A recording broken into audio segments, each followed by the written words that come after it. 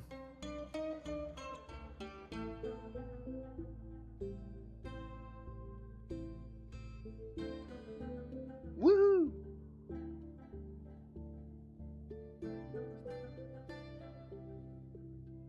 But as you can see, these will all just get immediately forbidden, like that. But a few more will get completed with each attempt.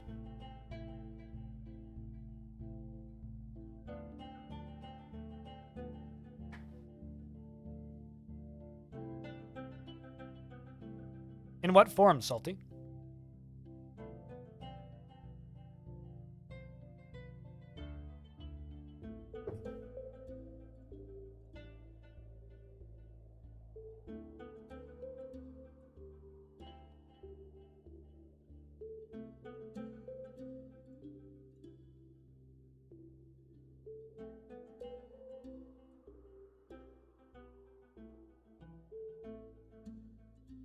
All right. Well, let's just place that last scepter here.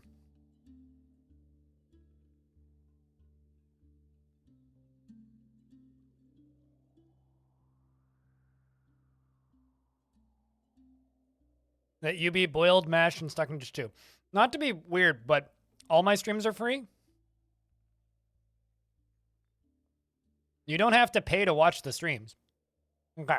So, Diamond Destruct is now the Exalted Iron. And I love the fact that we worship the god of metals.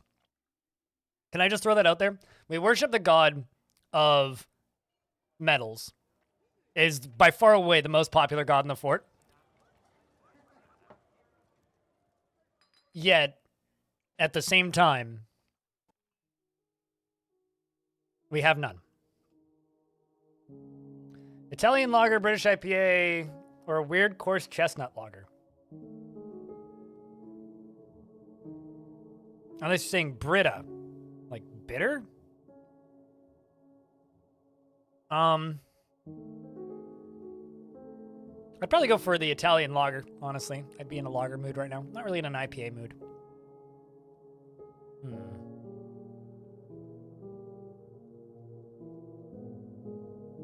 Let's go. Rusty, are you still here? Rusty, you're now our new religious leader. You're the Sacred Cave, alongside of Diamond Destruct. The god of metals is a fickle god. We aren't worshipping the god of metals hard enough, clearly. We must pray to the god of metals to make more metals appear.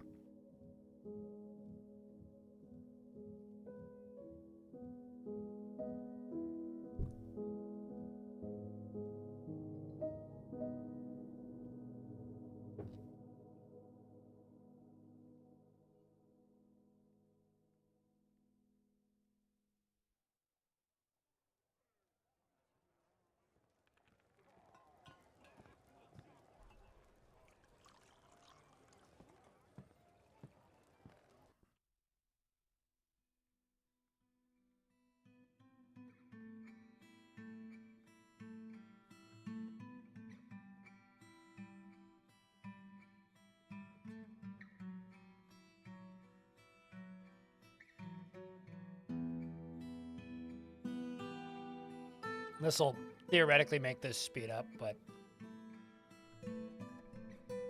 not guarantee it.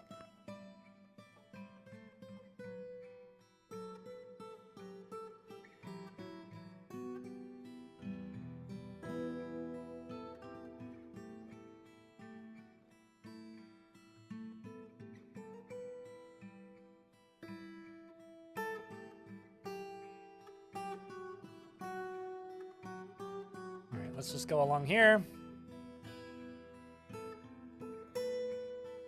We made the same choice. I don't know, for me, IPAs are a summer drink.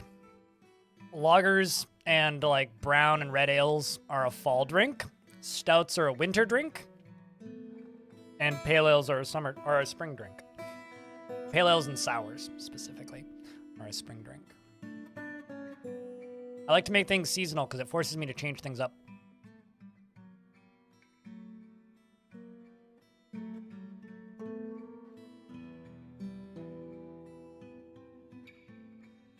Let's just do it this way, because this is by far the easier method of doing things.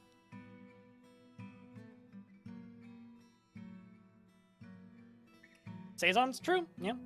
Saisons are all, basically high hop stuff is summer.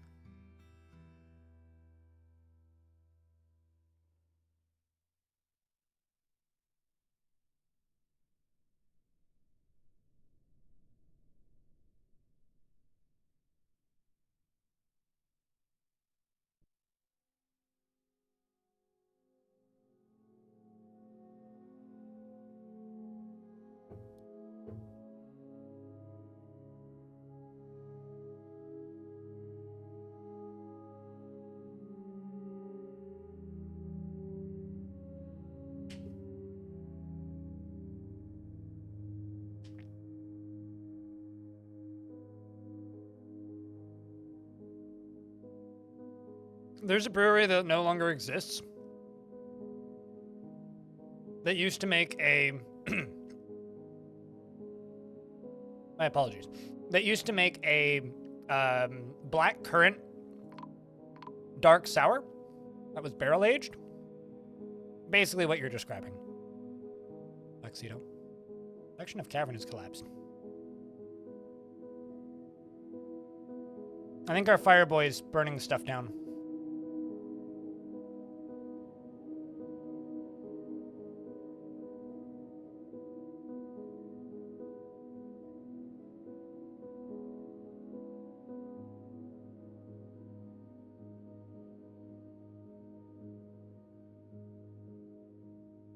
Let's see, does it just get canceled? What happens? Never heard of a dark sour before? I'm a big fan of dark sours. The thing is, not very many people make them.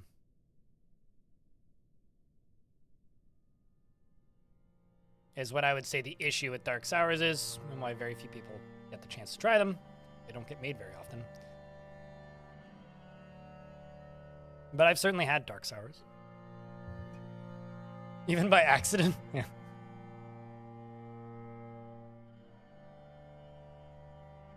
I mean, that's not how sour beers are made, but...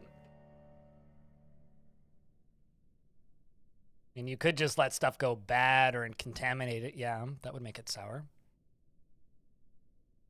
It's not really the intent or the point.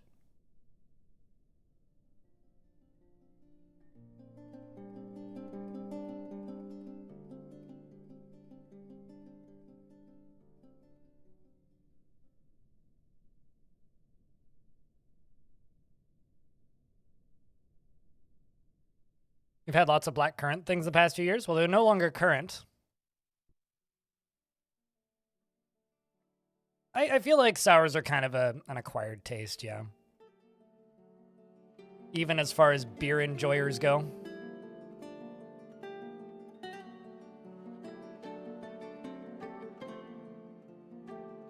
So I need...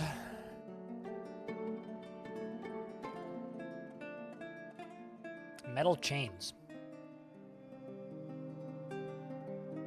Is what I need.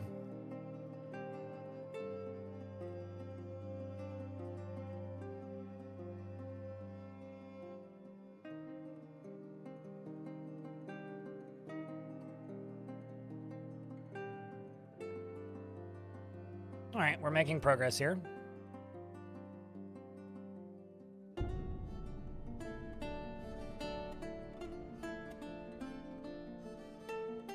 I need iron chains combined with... Yeah, I need iron chains 3 of them, I think. Actually, hold on. Let's see. How many iron chains do I need?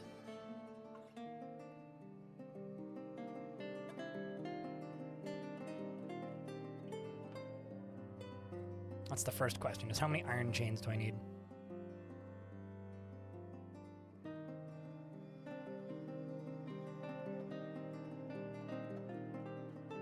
Drac is in, like, the Belgian beer?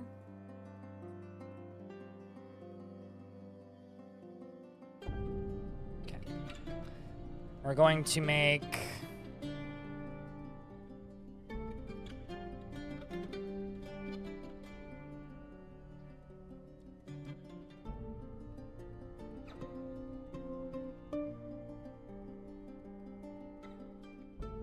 Start making these out of gabbro.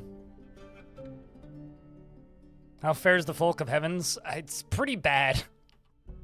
I've been stating that, and people are like, "What? What's going on?" It's pretty bad because I've been incapable of finding any of the materials I actually need, which has been kind of shit.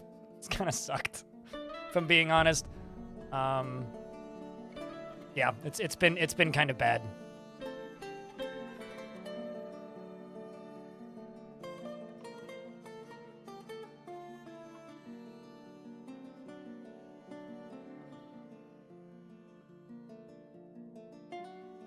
You were really into sours for a while, but eventually they got too puckery for you. Not sure why.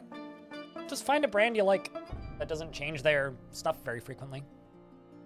That's generally my go-to, is I just find a brand that I like and then stick with it. There's several different breweries that make a sour that I like, and I stick with it. I think sours kind of have gone the way that IPAs have gone, which is they just slowly gotten more and more hoppy. Sours have gotten more and more sour, you know, that kind of thing. Yeah, literally none so far as metal.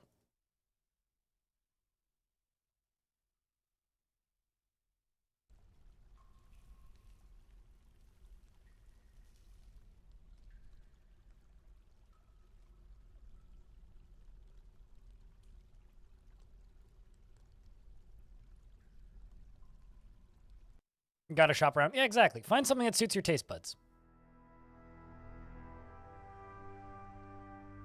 Also, I gotta say, we lost like 50 concurrent viewers when I went for my lunch break. God damn it, people. God, you just make me not want to take a lunch break.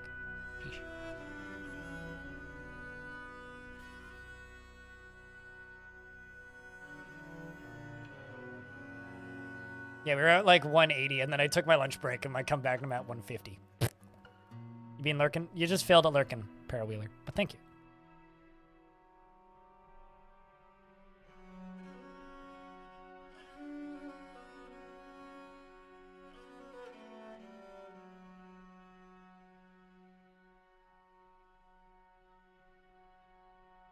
We used to get a ton of Seattle breweries up in Vancouver, and then you know what happened?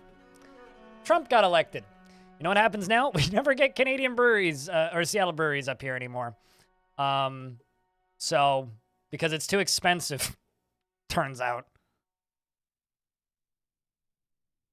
But yeah, we used to. It was great for a while.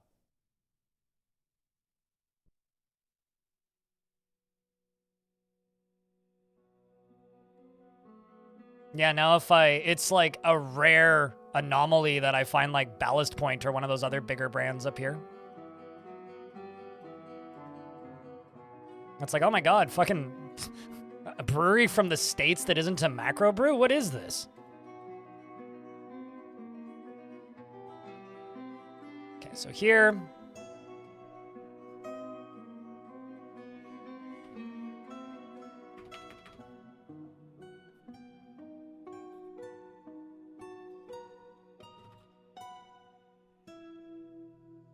Make one.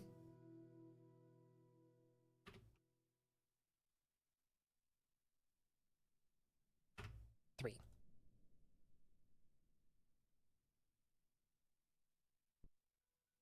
Apparently, chat, you're supposed to post beers.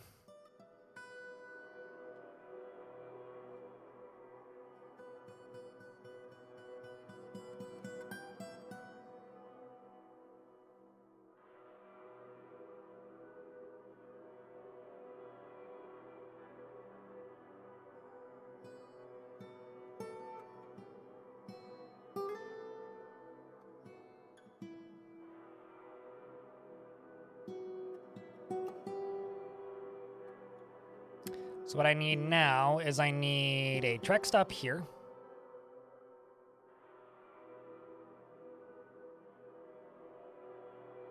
And then a track stop here.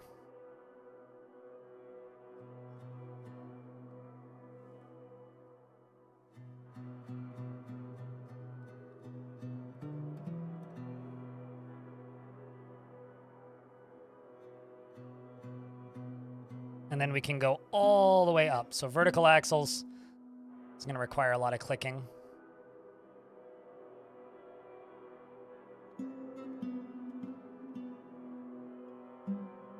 Okay, this I need to cancel, and we need to go through these. That's a lot of granite. Well, that's all gonna fall. Hopefully it doesn't kill anybody.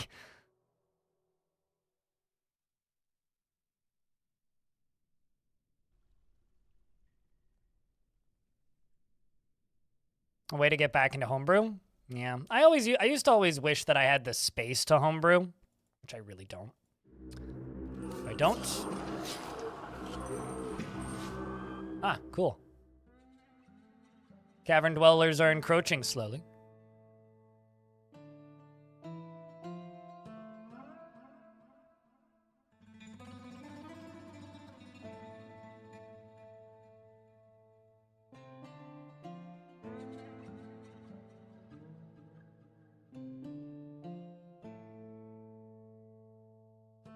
Okay, do I have any axe woodcutters? Yeah, I do. It's my mare. Get down here, mare.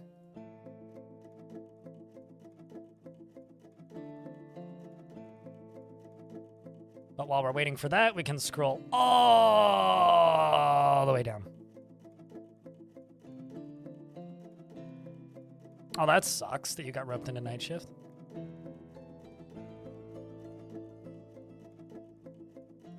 Hopefully it's worth your while.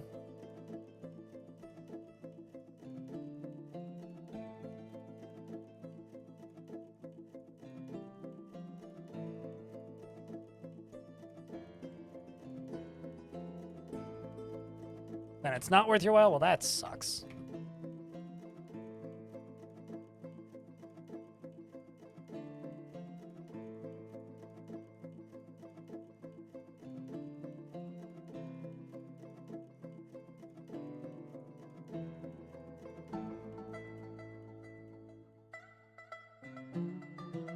Not even looking at the screen while I'm doing this. 3,000-year-old world so you can read legends? Wow. Do share if you find anything cool.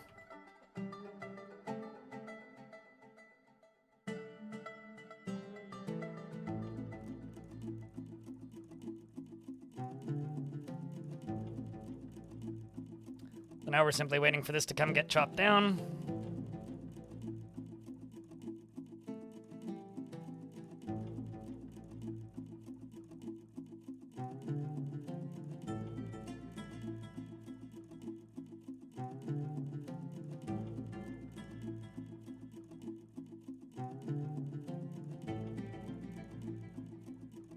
Some more migrants have arrived. Any of them named? Erdem, Ushrir, a goat, a donkey, Ish, Herb, administrator, potash maker. Nobody named. Still wondering if people are going to come over from the other fort is why. Pretty good migrant wave though. I'm really going to need... Dwarf was found dead, drowned.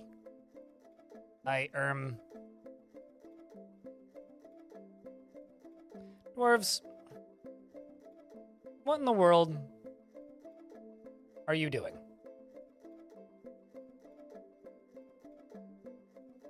I mean, like... Seriously, what... I don't understand. I'm just gonna forbid these so these dwarves don't try and get these items.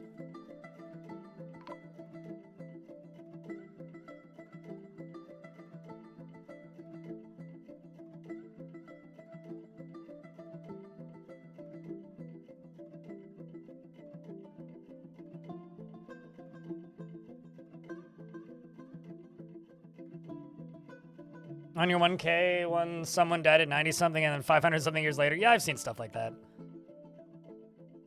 Aw, man.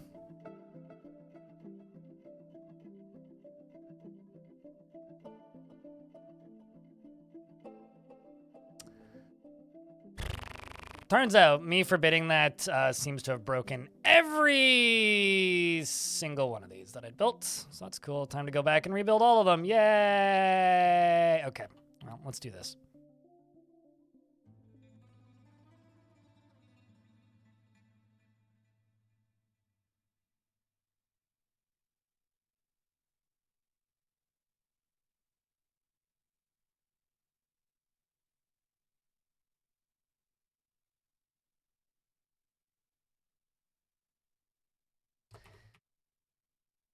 Slowly gaining ground.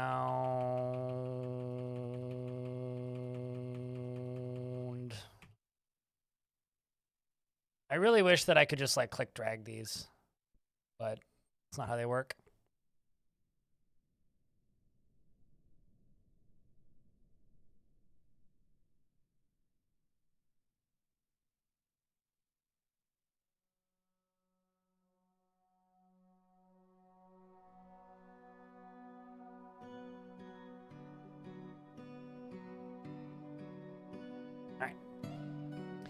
Making progress slowly.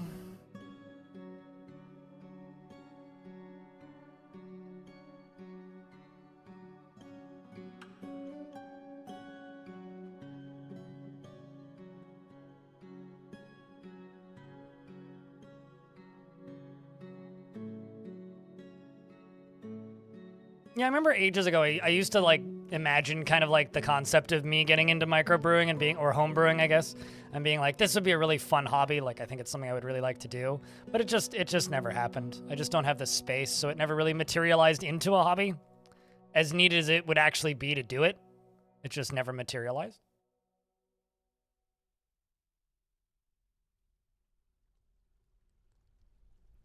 Yeah, I think if I were to get into any kind of home brewing, it would probably likely end up being something like, you know, mead or something that's like easy to complete at home. No nether cap, just black cap. Bad. It's the wrong layer for that, though, I think.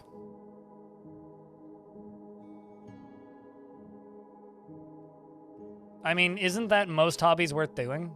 Is that you need to like it?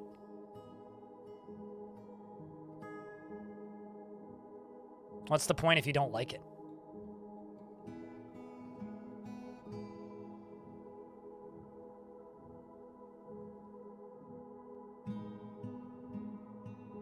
Ah, well, that's too high. The last one. So here I do this. This, then this, then this. And let's go down to here, take this out, and unforbid this.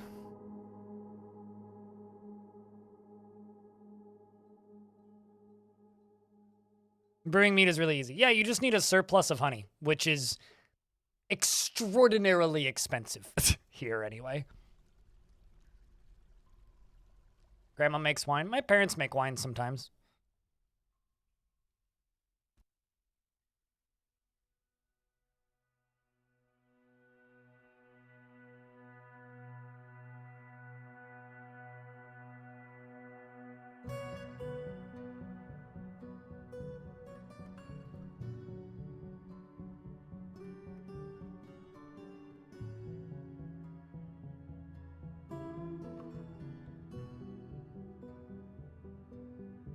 And there we go. That's the last one. So unforbidding or starting those up again should be pretty easy because all I'm going to have to... Oh my god, they did it again. Dear dwarves, I'm going to end you with a sharp object. I'm talking about imaginary video game characters and not my chat Twitch. Please don't ban me.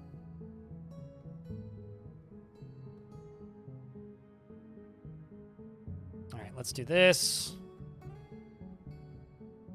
All the way to the left.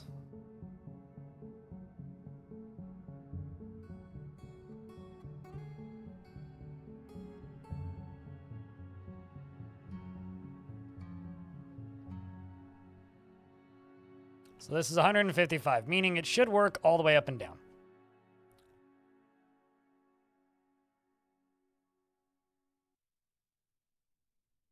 But it will foam in your kitchen in the process. Yeah, I mean, the main thing that keeps me very, very, very far away from that stuff as a hobby, homebrewing, is I just don't have the space. Just flat, do not have space. If I had the space, I would consider it, but I just don't. So there's no point in even really, like, looking into it as a hobby, because, like, I don't have the space.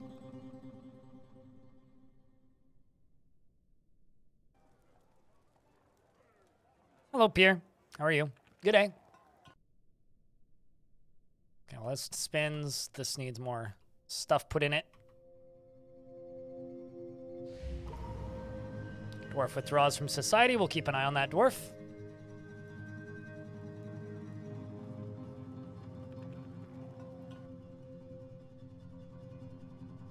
I thought that would be the dwarf that would do it, but nope. Here comes the dwarf that's probably doing it. Yep. It's Viviotic who's doing the thing.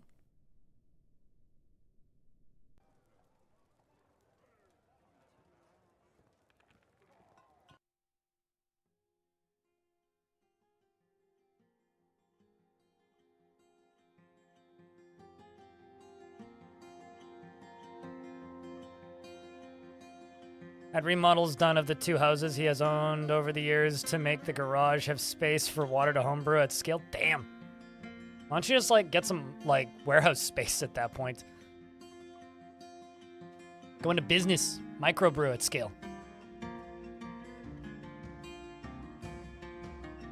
You don't actually need to brew that much to be able to get into microbrewing, but be pretty small portions.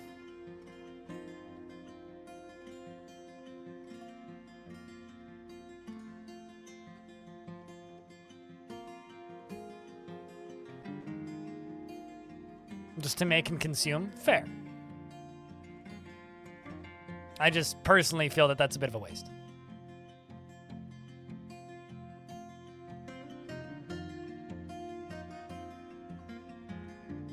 Also, imagine owning a house. Bored after being unable to wander for too long. Got it there, dwarf. Okay, you're spinning now. Sweet. This whole thing's spinning. Yay, it's spinning. Okay. So now that that's spinning, it means I can place another Gabbro mechanism here. 2 Gabbro gear assemblies.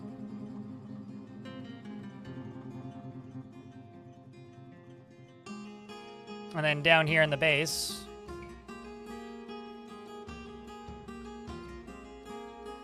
Gabbro, iron.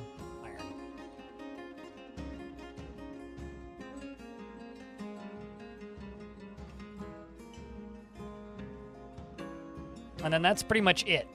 That's quite literally all I need to do.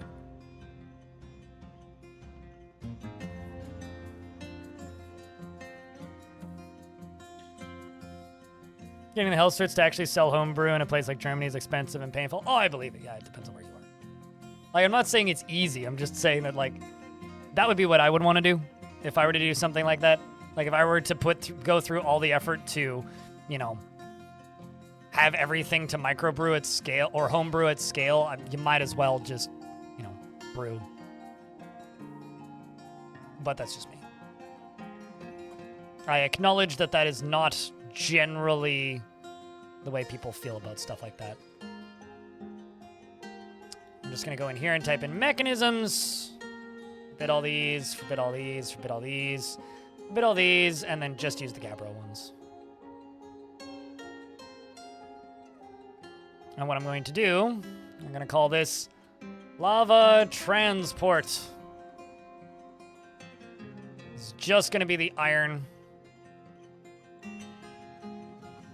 And it's going to go here. And the way this is going to work,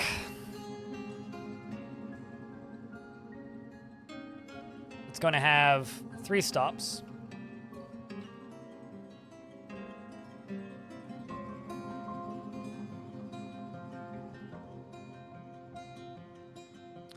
Stop 1. Immediately. When empty of desired items, it's going to be kicked forward down onto those mechanisms, okay? Then from there, it's going to immediately glide east when at least 0%. And then top side, it's going to glide north.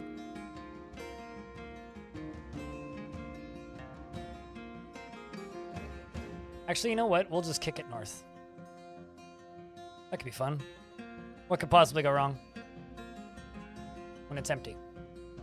And that should, in theory, fill this up with lava eventually. But obviously I have to have lava in here first.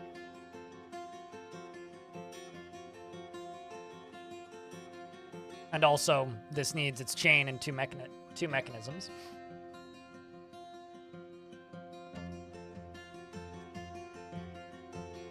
New fort, who dis? This is Heavensbolt, a fort that is kind of going terribly, but it's been entertaining. We're playing around with minecarts mostly, currently. I do have some plans that I would like to achieve, but I won't be able to achieve those unless a few things happen. And if by a few things, I mean we find iron, and then we find iron, and while we're at it, we find iron. Otherwise, those things ain't gonna happen. Because I need iron first. Because I surprisingly have not found any iron.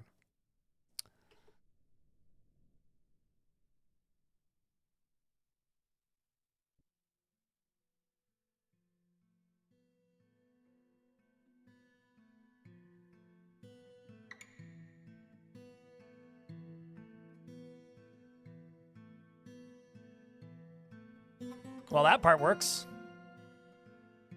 And then they're going to carry it all the way to the top. Yep. Okay. Good to know that bit works, though.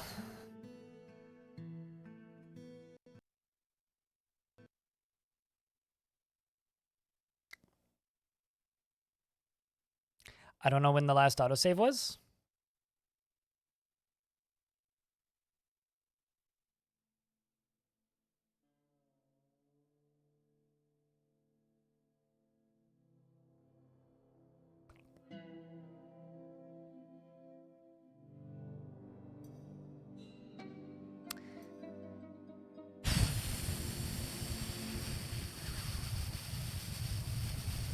Okay, well.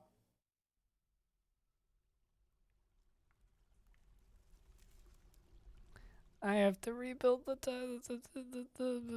fuck.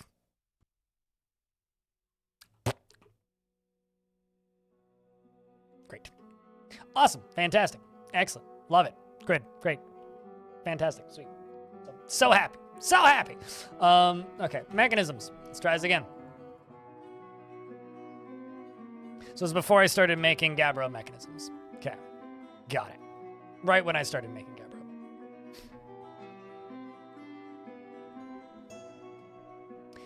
We were so close. So close. Anyway. It's fine. I'll live.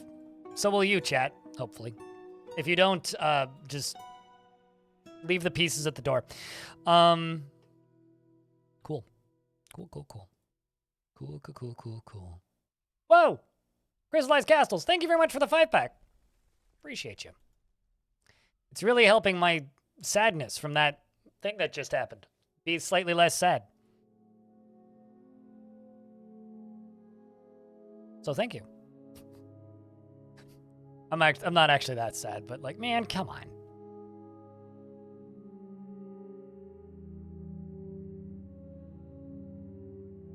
Come on. You know what I mean?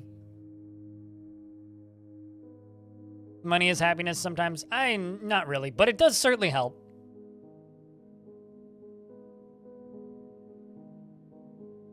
But thank you very much for that round of subscriptions. Helping more people get ad-free viewing.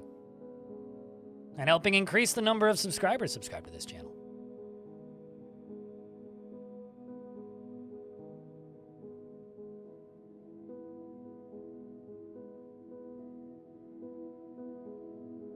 Currently, this month is $32 behind last month. At least for the last 26 days. Or the last 27 days of the last month, basically.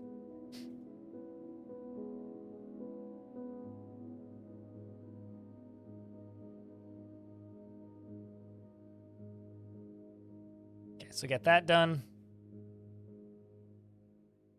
And then I get to build all the way up to here.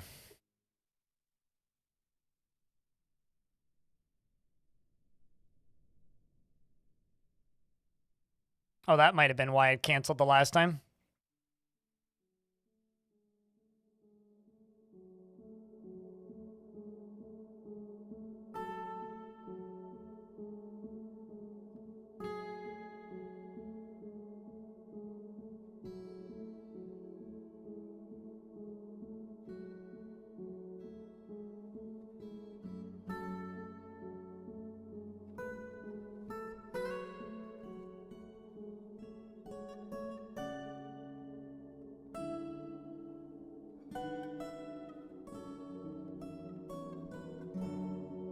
Okay. Whoa. Devil Dawn, thanks for the $10. Appreciate you. Chat room, can I please get a really big round of beers for Devil Dawn? Chucking the $10 into the channel tip jar. Thank you much. All right, let's do this again. Everybody's favorite part of constructing anything in Dwarf Fortress, the part where you have to click buttons repeatedly over and over and over again. Fortunately, I don't actually need to look at the screen to do this, so that part is good. But we are one event away from a hype train, meaning all you got to do, if you happen to have a resub, or $1 in bits on your account, or a Prime sub available, you can start a hype train. Or, of course, $1 in hype chat, but nobody cares about that. Jetpack Tuxedo, that's an overkill, but thank you for another 5-pack. And Rusty, thanks for the $1.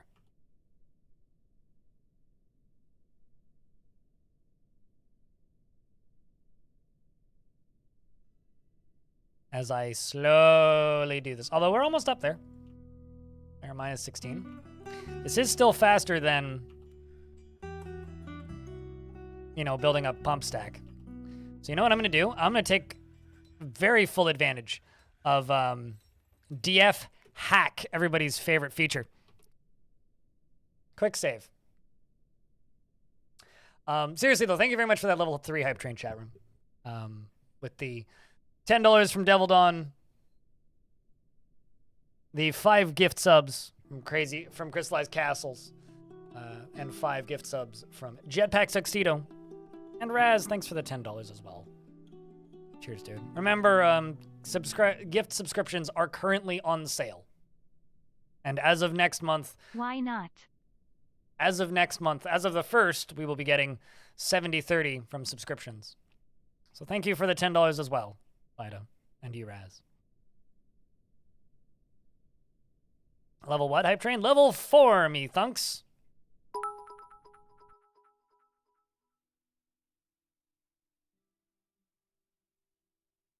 You know, telling Artho, I've never actually zoomed in on that emote, and up until now, I thought it was like just a squinting dragon, like it was sneezing or something. But now that I'm like zooming in on it, I realize it's hugging a chicken. Why is it hugging a chicken? Level what hype train?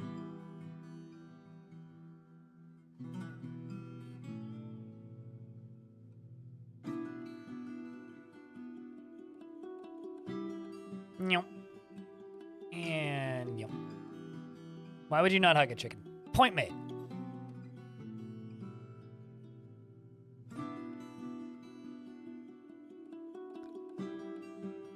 Some migrants have arrived, so this is going to be iron chain.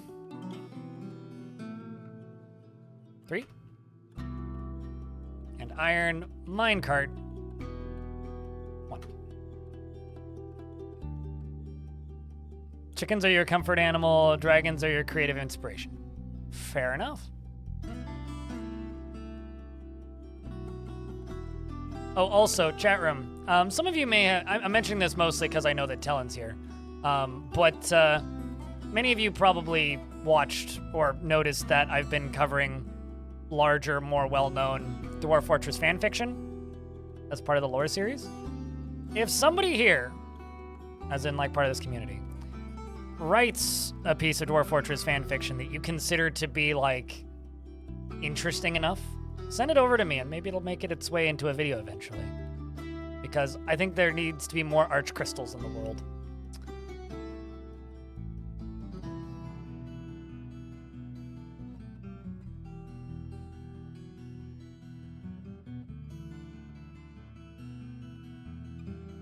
All right, let's zoom back up. This down here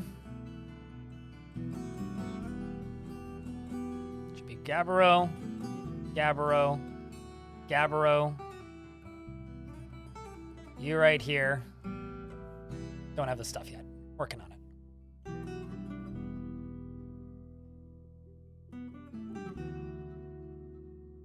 It's choking the chicken. Oh no, chat room. Chat room's so well equipped to ruin a good thing.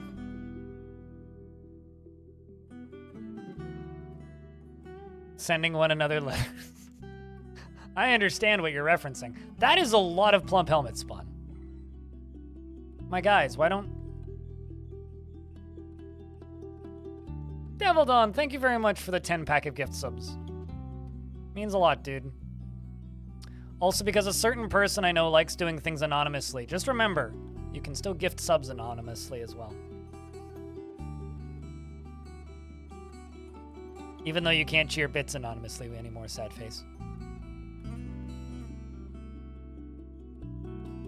But thank you very much for the 10-pack. Bringing it up to level 4, I think? Yeah, level 4.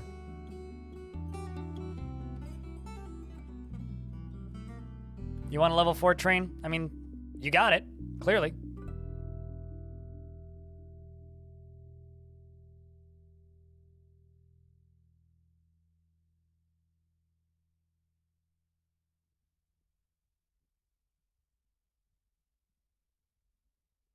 Let's see. Is this not connected anywhere, or is this connected everywhere? Okay, so we lost a bunch here.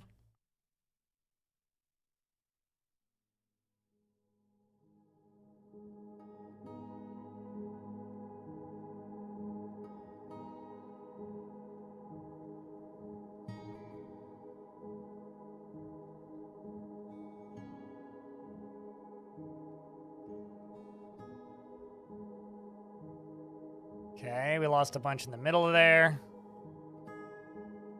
And they do go all the way up to here. Sweet. So this is just going to get suspended again. We'll see you later, Raz. Thanks for hanging out, dude. And thanks for the bits and everything else. Appreciate you, man.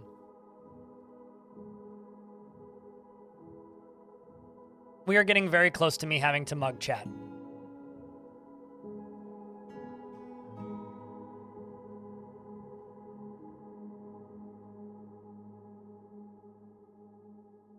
All right, so let's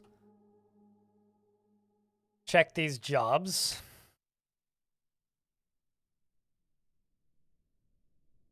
Second forbidden track stop.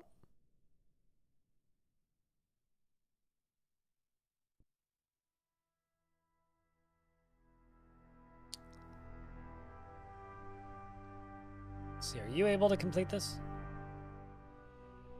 There you go. That's what you need. Perfect.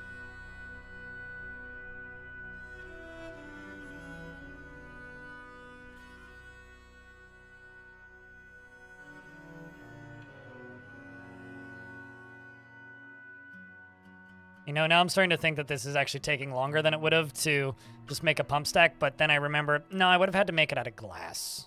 So...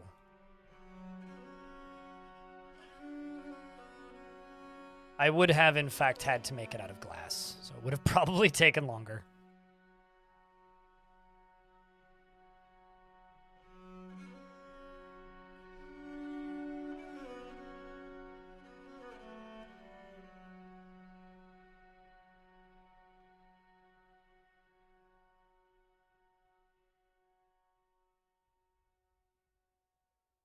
All right, so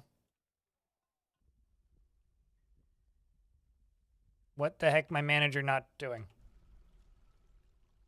Ordith, what in the world are you up to? And why are you not doing the thing I need you to do, like, right now?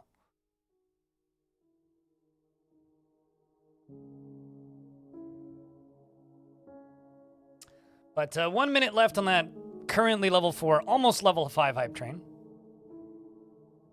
Regardless of how much higher it goes or if it moves at all, thank you very much, Chad, for keeping this channel, you know, funded in the way that you do. Draken's Soul, thank you very much for the subscribing 6 months in advance. Holy shit, Moose. Draken's Soul. So first off, thank you very much for subscribing in advance because as of next month, I get a higher percentage of that. You say. But also, holy shit, Moose.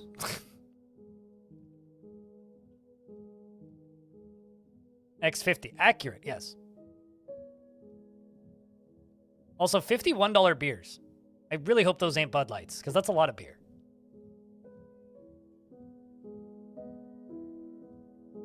I also need to get this thing done so I can get my power rolling again. Also, I'm going to do another quick save.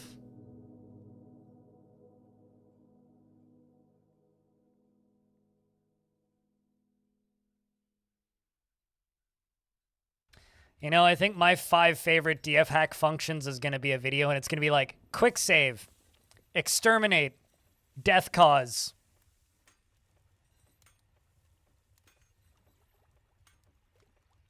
Clean. I'm trying to think, what else do I actually use in DF hack?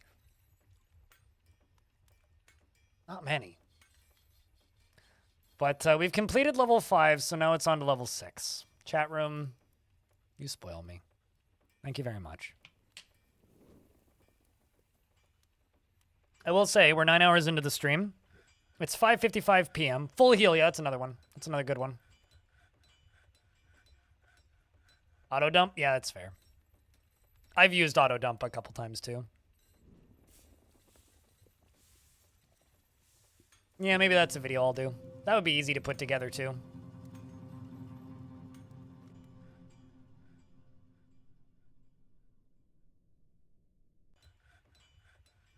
Also, which ones, what did I just say? I said, eh.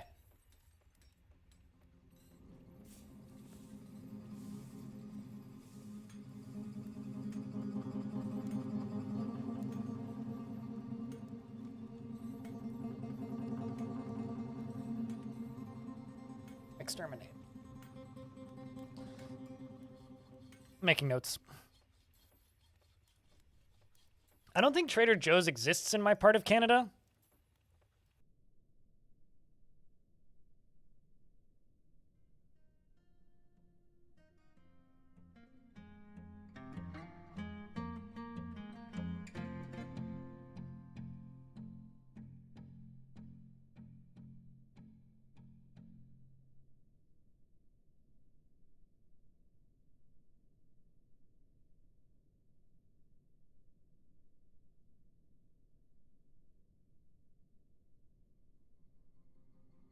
With their drive-through red ale is $1.10 per can. Yeah, that doesn't exist in Canada. I think like the cheapest beer you can get here is like $2 a can. I buy a beer called Brio, which is brewed in Calgary but owned by an Icelandic brand, which is $2 for a 500 ml tall can. It's fine. It's a completely drinkable Pilsner. So that is basically where I go with that. Scroll through this again.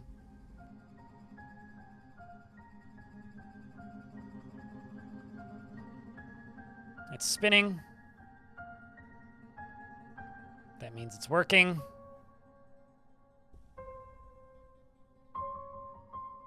Although it's not spinning all the way down, so where are we missing something? I'm missing one somewhere.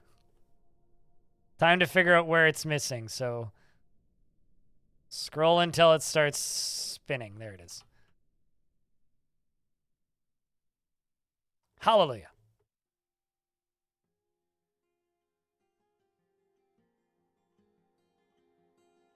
If the price is raised too high, they have revolts. I mean, I've heard things about beer prices in Finland, so I don't complain.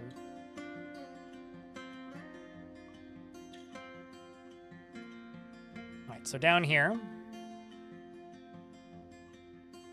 Nope, that's not what I need to do. If I automate this, it'll break, guaranteed. And the iron chain, perfect. Those are both Gabbro. I now need a Gabbro bridge.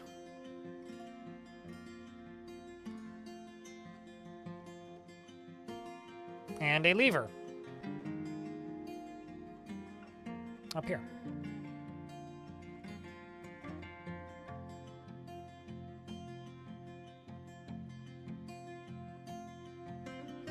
$1.50 is pushing it? Yeah, but is that for good stuff? And are we talking tall cans or normal cans? Or are we talking glass bottles? And when we say glass bottles, what kind of glass bottles? Because here it's like a bottle of beer could be $2 Canadian. Thanks to it, Kimura_. Or it could be like up to 20, depending on quality and alcohol. It's raining goblin blood again.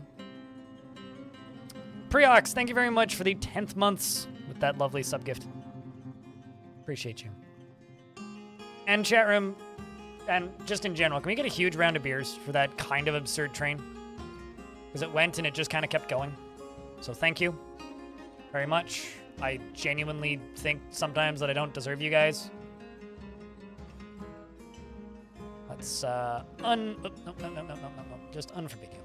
You are going to be linked to this.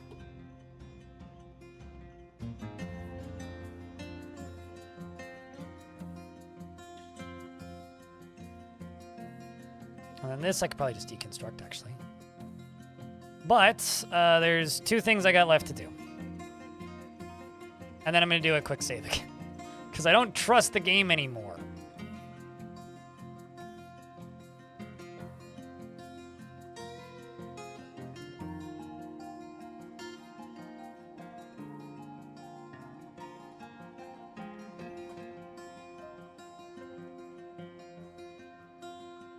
Let's set this to F4. Okay, so down here, I'm going to make lava transport. We're gonna start off here with one thing. Kick it north when it's at least 0% full. Second stop here. Glide east when full of desired items.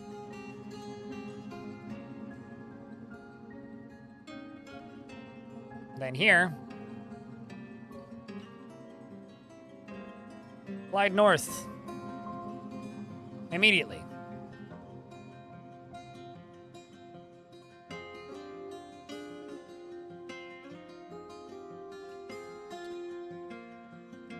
And we're going to put an iron minecart onto this.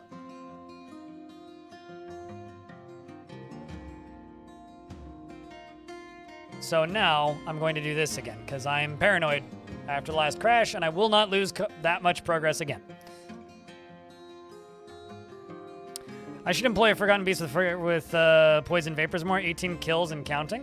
What's it doing? Like killing your dwarves or killing enemies? Also, hey fam. Enjoy your lurks.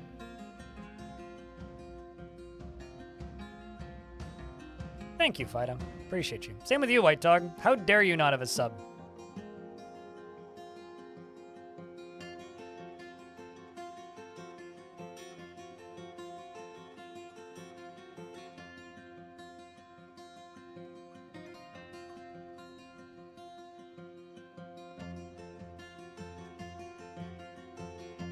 Oh, the cavern layer is locked right now. I gotcha.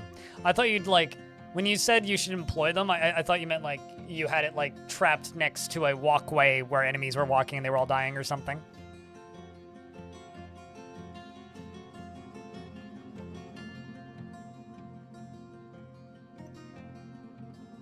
Let's not waste that iron.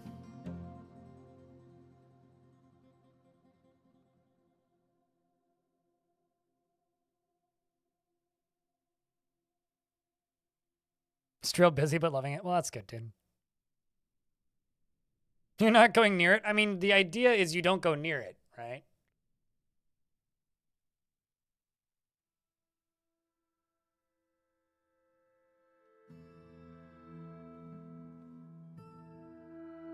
Okay, so now we find out if this whole sucker works. I'm assuming it will. We'll find out in a moment.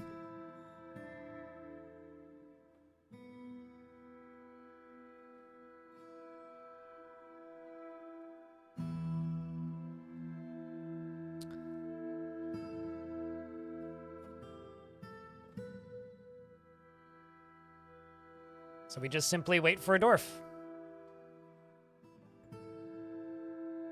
This one's moving real slowly, so it's probably not this one. We're about to get hit by an ad too, so.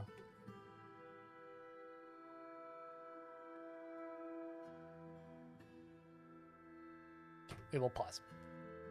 Until the ad is done so nobody misses the first test. If not much is going on, then I don't generally pause, but I kind of, you know, would like this to work. I'm really curious when we're going to get that updated roadmap from KitFox, because they were saying the other day that, or like last week, that we were going to get a updated roadmap soon. It's been a while.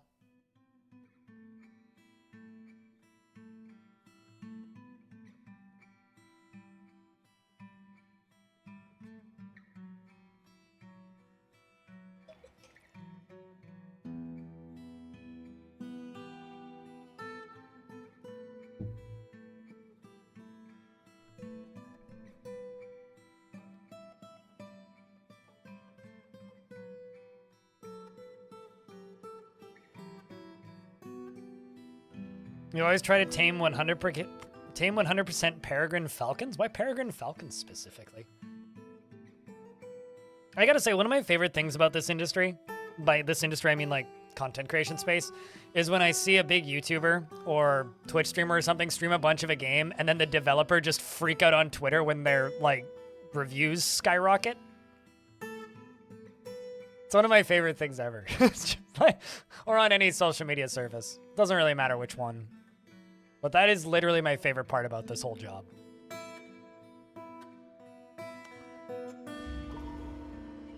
Alright, Dwarf has been taken by a Fey Mood.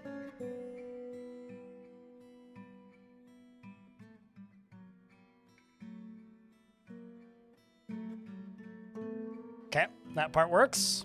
Let's see, does this other half work?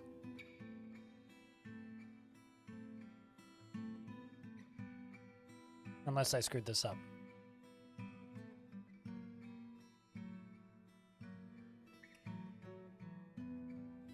So you come over here and mine this out. So this should just go skyrocketing up the mountain, ideally. Oh, well, I guess that means that I didn't fix all of these just yet.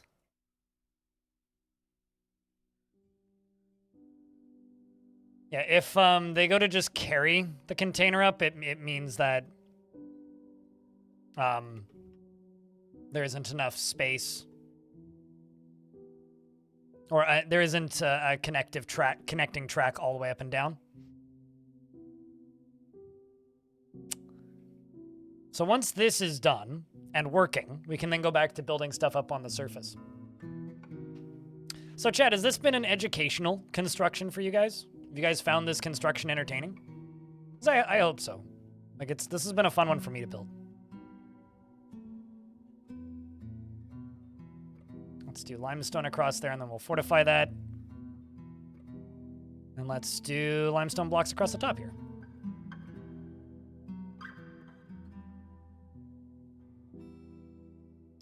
So who the heck is placing this goddamn track somewhere?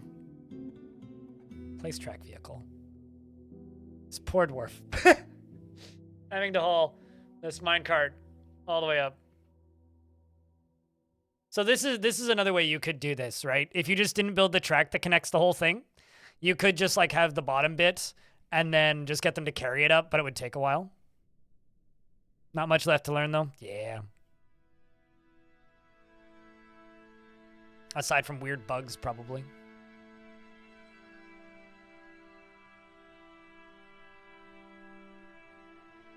Come on, Shem, you can do it. Get us up there. Get us up there, Shem. You can do it. I have the faith in you.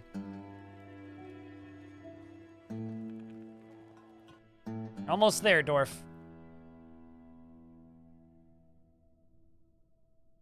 Let's see if they actually kick it back down.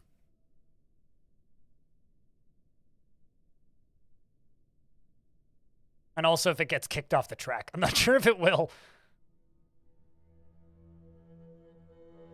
All right, so you're gliding down? I thought I told you to kick down.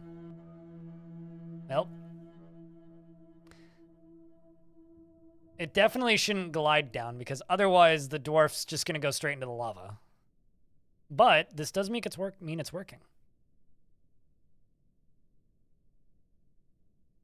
And then reload. Yeah, that'll save you that time.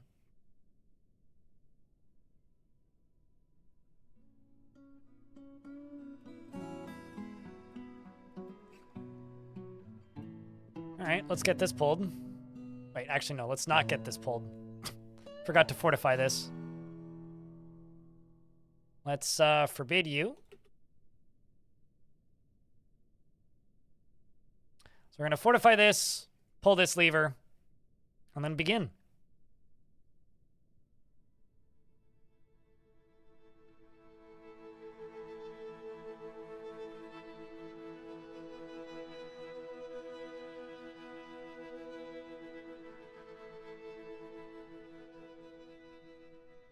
Eradicating monsters, no thank you. Stumbling around obliviously. And administrators begin a mysterious construction. Something is fighting?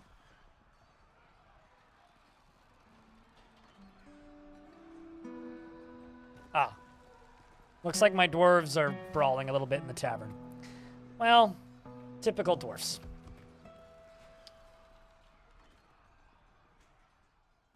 Turns out I don't actually care about the well-being of these dwarves too much.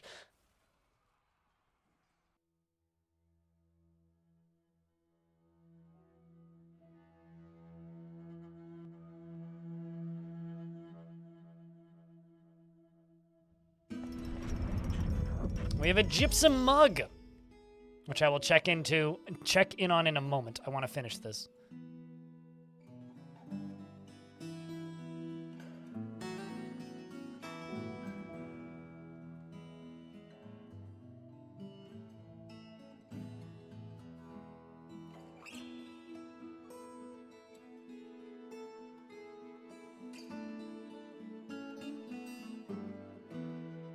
And limestone. So, iron and gabbro, gabbro, gabbro. Also, I just completely fucked up my drawbridge, which might as well not exist. Well, that sucks.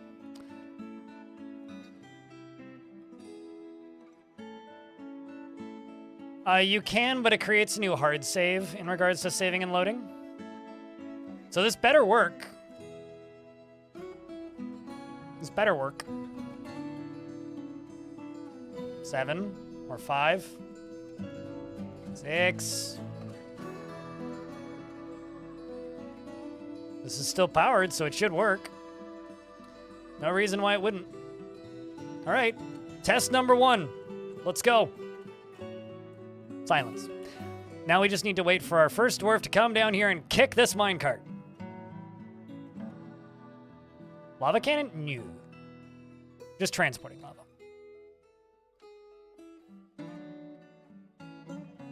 Thunk. It's now full.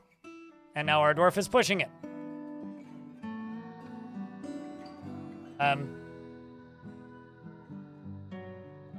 Dwarf? Are they gonna carry it? Bunch of thieves. Well, shit. I think they're gonna carry it. Why don't these connect? I find this very annoying.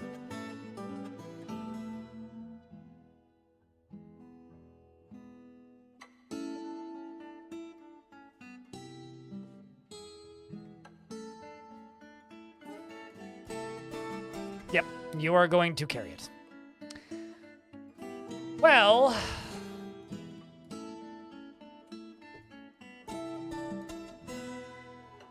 Fantastic. I mean, aside from the part where he's carrying it, it is working, so I guess that's good.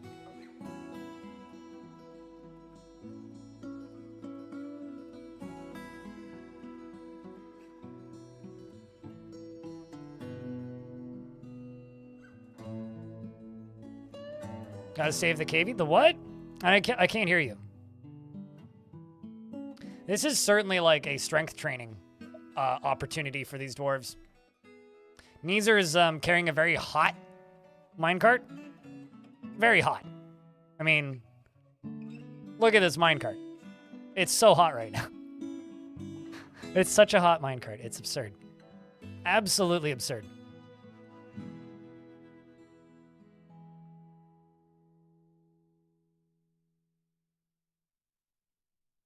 Genuinely, absolutely absurd.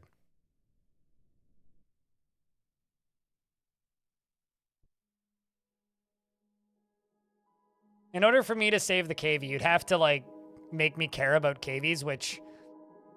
This may come as a surprise to you, but I really, really, really, really, really, really don't. Like, genuinely, this may come as a surprise, but... I have a very hard time caring about cavies.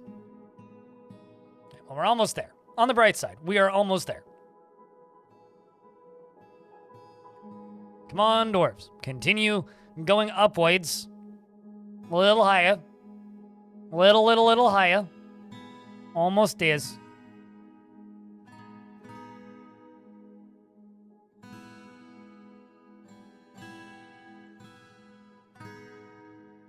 Damn close to almost theirs.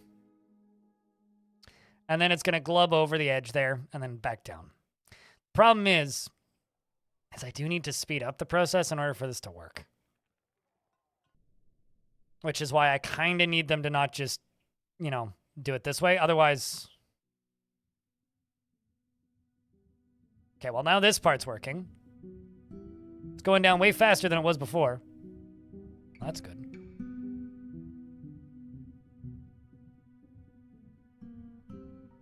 So I don't know if this is even going to connect. But I hope it will on the upward track setup. I may need to put more minecarts on this track, actually.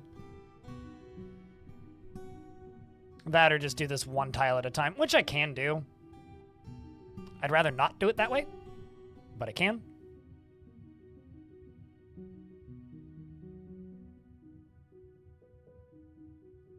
In fact, I may need to. Yeah, let's just do it that way.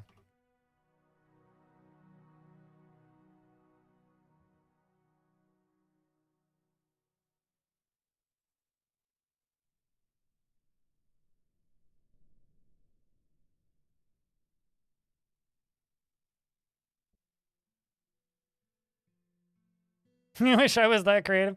I mean, you can be that creative.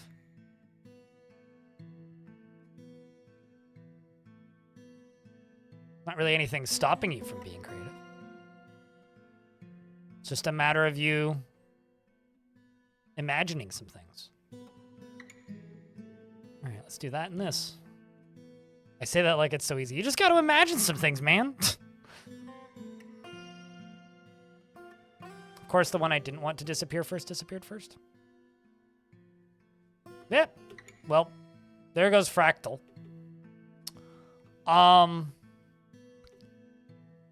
little worried that would happen.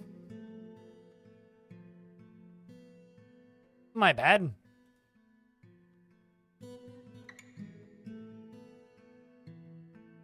That dwarf is now magma.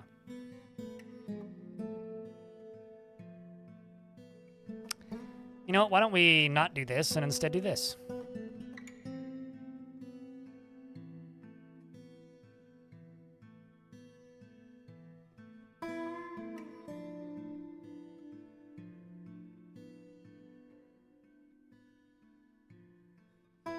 How goes the train system? I mean, aside from the part that I just turned a dwarf into ash, Pretty great. It's working. Pretty great.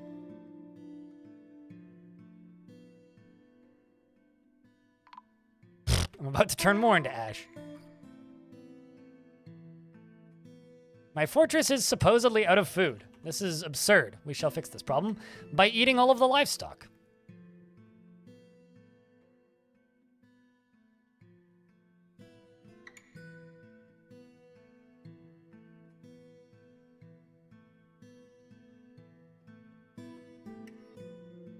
It's all going according to plan? Sure, we'll go with that.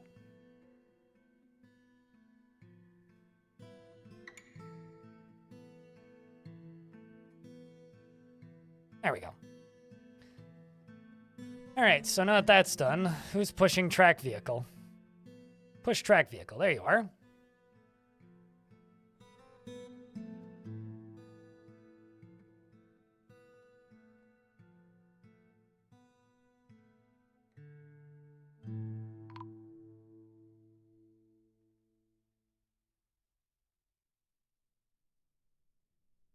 And all the way up. And then they fill up slightly. Neezer has been missing for a week. Oh, wait. Fractal Bellum has been missing for a week. Never mind. We're all good. We're all good. Fractal Bellum. There you go. Get her memorialized. I feel kind of bad about that one. All right. So it works. We can now slowly fill up minecart stuff. Aside from the Forgotten Beast, Osman has come. A gigantic humanoid composed of flame. It has a knobby shell in its crimson fidgets. Beware its poisonous nom-noms. This is not the first Forgotten Beast I've ever had that's made out of fire named Osman. And a bunch of, like, Crundles immediately run away in fear. This is also not the first Forgotten Beast made of fire we have in this fort. So that's kind of terrifying. Speaking of things that are kind of terrifying, it could largely just walk into the fort. So that's kind of terrifying. As they should. Damn right, I would too. But, like, look, it's a burning Crundle.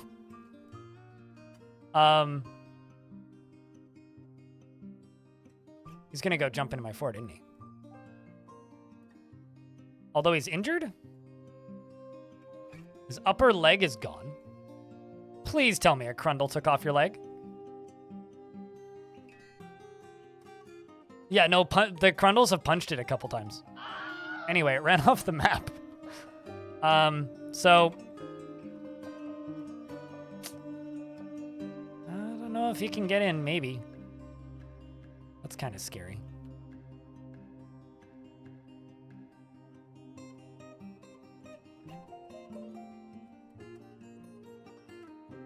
Let's just do this.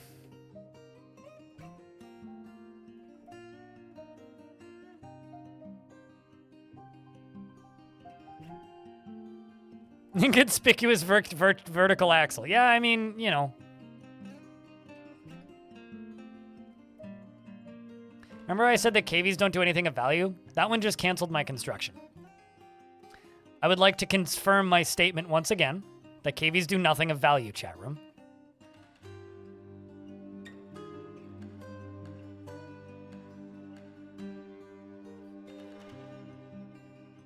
Quality timing on that. I agree with chat.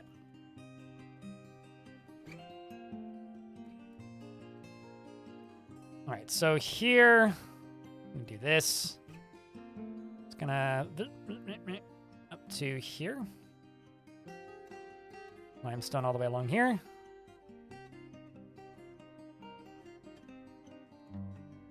Do I really have to do that right now? You know, out of all of the commands that I have, that's the one that I'm always the most tempted to get rid of. Because it's just like, man, I had a flow state here. This was good, and you're just going to ruin it. Every single time. No? Well, make it cost money then. Then use it when it's, like, optimal. Not, like, in situations where I'm focusing on things, and then I have to pause the whole fucking stream to find where I last read things. It's like, come on. Why does this exist? Why did I come up with this terrible idea? Oh, right, because it allowed me to keep, what's it called? Discord partner longer. But I'm no longer a Discord partner, so it doesn't matter anyway. Confusion reigns supreme over internets. Us be quite bad at sticking with grammar. Topics about cheese rapidly transform opinions about debris. This piece was breached due to demons deciding to sit among the sweetest of dogs. The stars yearn for fuel of ancient origin. Beyond the sieve unknown elements hidden amongst the debris, the detritus, we must carry out our rubbish to bins. This empowers the hardened because other trash may be better than their forefathers imagined. However, in practice, there is mostly just mediocre Coca-Cola bottles littered in with Pepsi bottles to make the stretched skin bottles screaming junk at us. Crusaders are really assholes in bed, building castles of mud and angst to conquer the nightmares. Those frightening visions remind us of when we date hypnotic Schadenfreude. We want the action. Exactly which sort of actions is it? Red pills will wake your mind to thoughts and terrors and addiction, but not reality. Blue skies loom overhead with menacing elvish laughter, despite stormy conditions in my stomach, telling me to consume less coffee, unrelated to consuming less. Yes, you're having a stroke.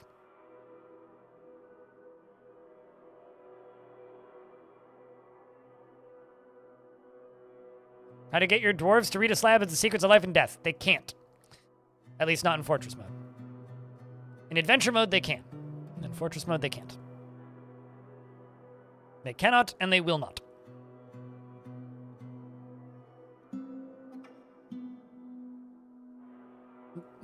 The usual reasoning for that is it's in a different language. Because it's written in the angelic tongue or demonic language and not in dwarven. So, sorry for the bad news. Forgotten Beast is fighting with a jabberer? Well then.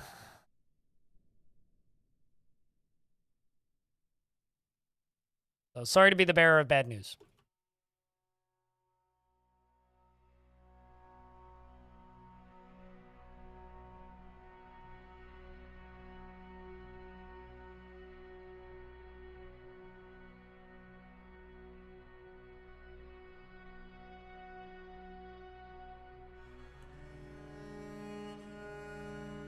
Yes, because the books are written in languages they can read. But the slabs are not. No, even if it's in a dwarven library, they can't read it. That never used to be a thing. Nope, only books. Dwarves can read slabs in adventure mode, but they can't read them in fortress mode. They've never been able to read them in fortress mode.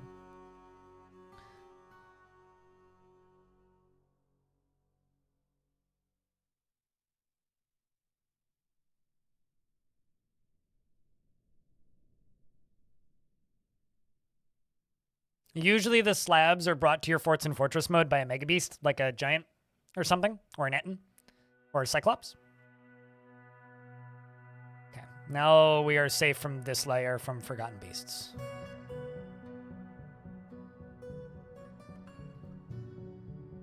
No, they can read with or without the reader skill. They just read faster. The soaked faith has many worshippers in Heavensbolt and now requires a temple and a priest. Noted.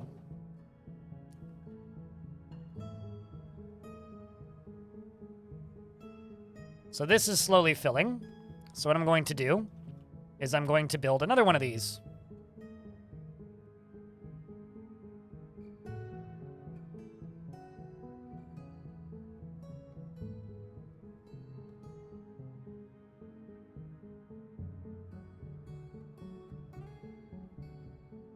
Oh, in adventure mode. Yeah, sorry. I was still talking about fortress mode when it comes to reading. But yes, in adventure mode, you do need points in reading. For adventure mode specifically, you need points in reading.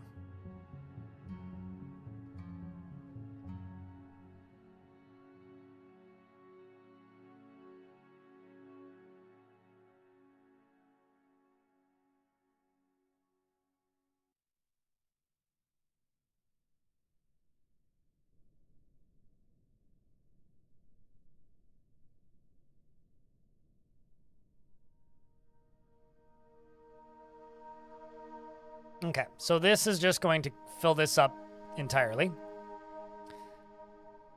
Once this is filled, which it's almost there, I will then redirect this to over here and rebuild it. In fact, I can already do that.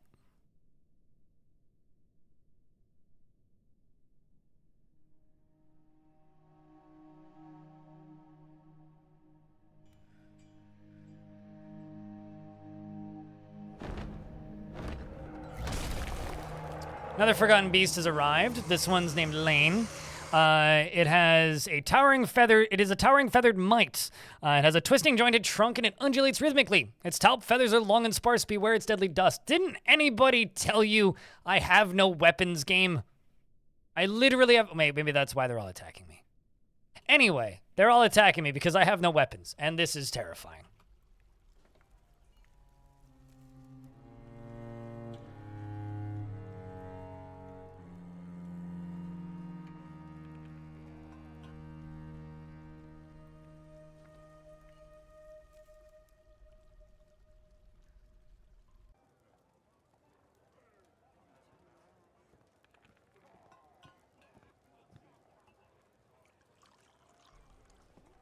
Right, this is coming up. Somebody told them and they forgot. Well, dang it.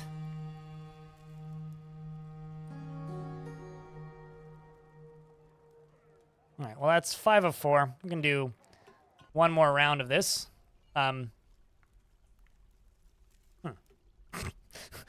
Interesting. Well, you carry that back down.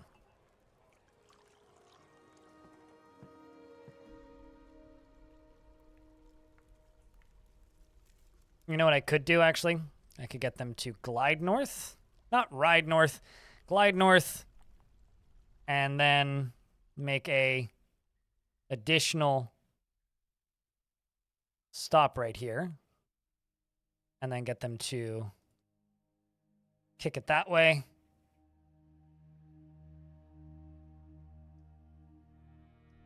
There we go. Of Elephant Sealman. Do you have an Elephant Sealman adventure? I mean, you won't be able to resume them. You'll have to make a new adventure, but it can be an Elephant Seal.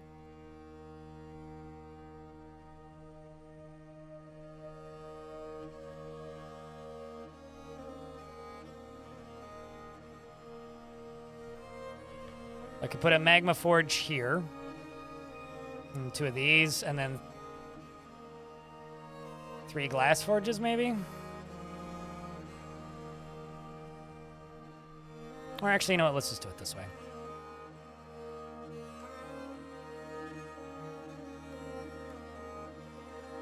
Welcome back, Laya.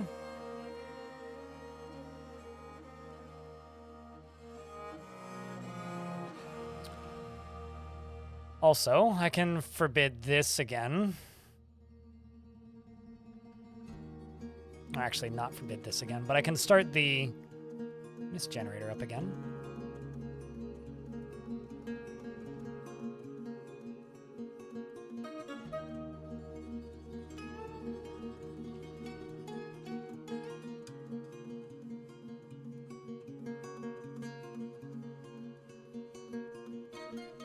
Let's just get that forbidden. Should pretty quickly start this spraying again.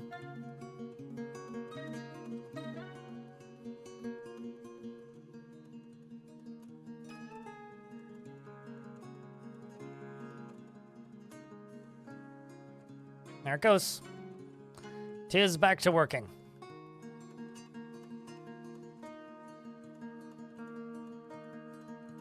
Or even more of these dumb animals down here. Or more bodies down that way.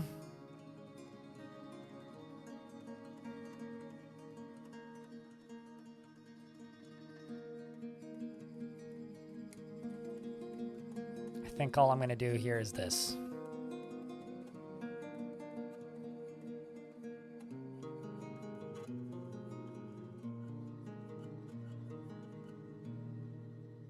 If I need to make more, I can.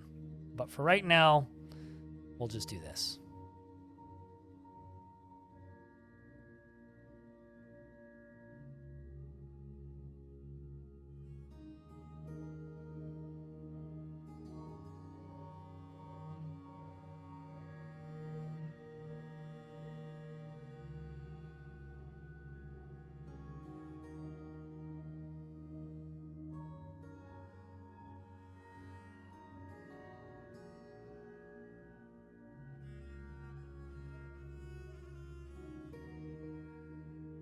Let's see. Who's putting track vehicle into place?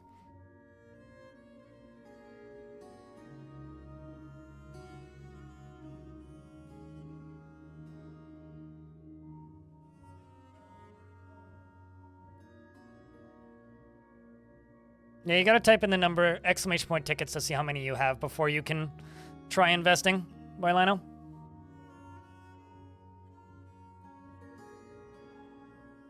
So especially if you're new here, it's very unlikely you'll have large numbers.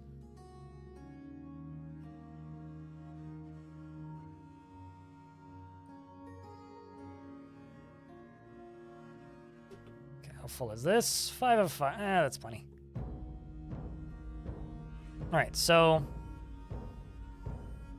I'm actually going to forbid this for a moment. I'm gonna get rid of this stop, and I'm gonna get rid of this stop. I'm gonna add a new stop, which is right here, which is going to be glide upward. Oh, actually, we'll just set it. Glide upwards when immediately, always, and then a second one, which is right here, which is kick that way, at least 0%. Because we're going to start working on this side. Although I guess you have to carry it manually down. Should just let them kick it. Oh well. All right, so I need another temple and a priest. So I need a new temple.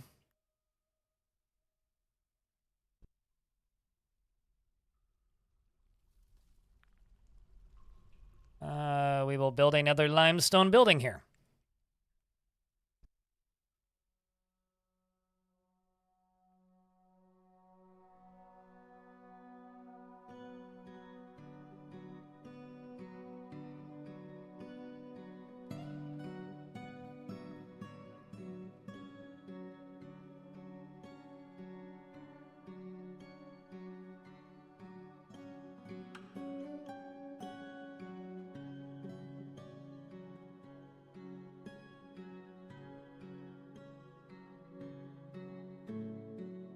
So we're going to start building a new temple.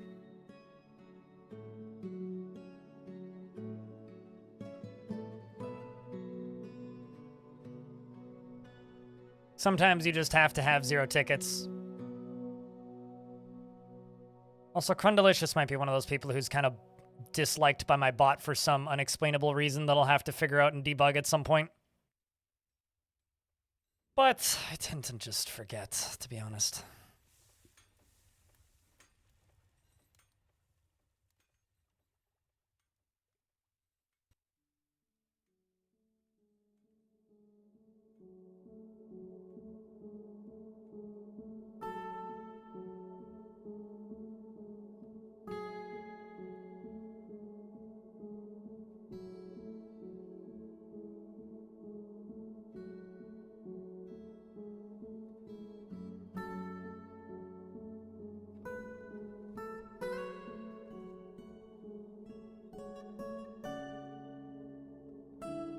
All right, so here we're going to begin building this temple. So this is going to be a temple for the Soaked Faith, which worships caverns, mountains, earth, and rivers, which is the not Crundle, the gremlin god. Everybody's favorite godlike gremlin. And somebody is smoking right outside of my apartment. Lovely.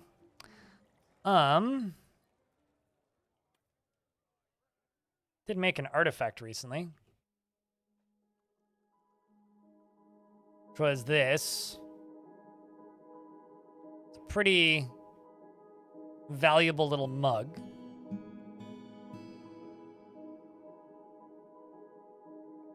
So I think we'll put the mug artifact into here. And I'll put a lever right next to it, because the gremlin god themselves absolutely requires a lever in their temple.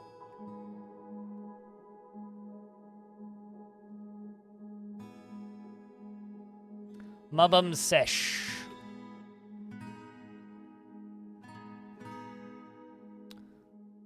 Gonna Anybody pushing that track vehicle? There you are.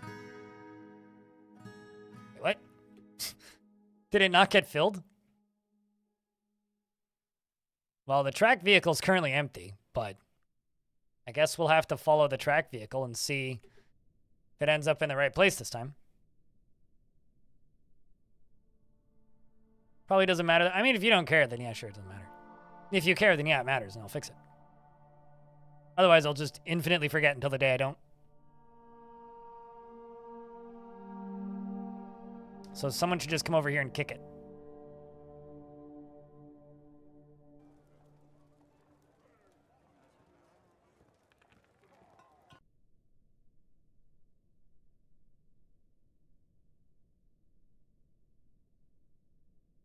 It goes so fast. So it should just come down here and get kicked. I probably could just get rid of this track stop, honestly.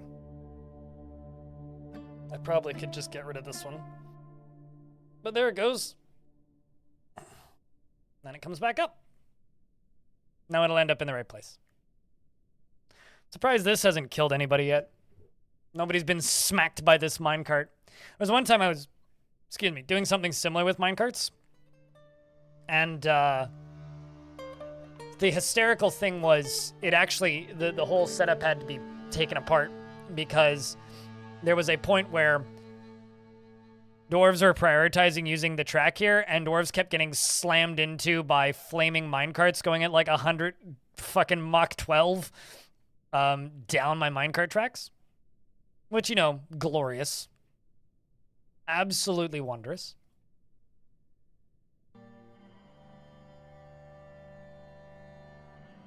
Now I want to know. So the value of a minecart with no lava in it is 500 Dwarf bucks. The value of a minecart with lava in it, 833 units of lava, is 1,333 Dwarf bucks. If I sell trade caravans a minecart full of lava, will it spontaneously combust?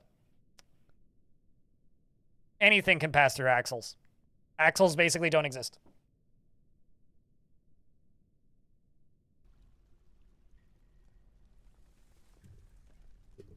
I mean, the dwarves the minecarts basically get up to warp 10 when they're going down minecart tracks, so wouldn't surprise me. Michaela?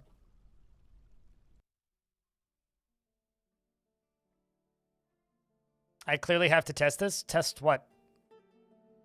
Our gearbox is also pathable?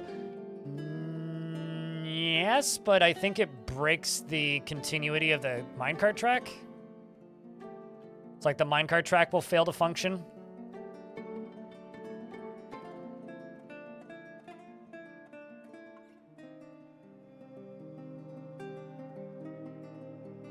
You know what? Actually, let's just do it this way.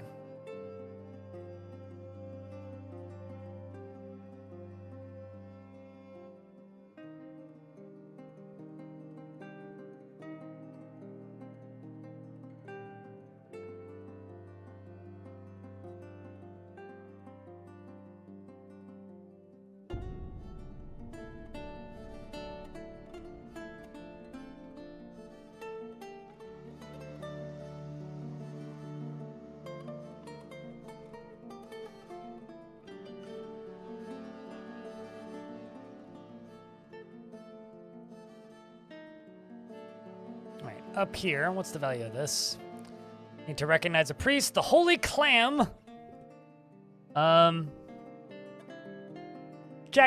is going to be the Holy Clam.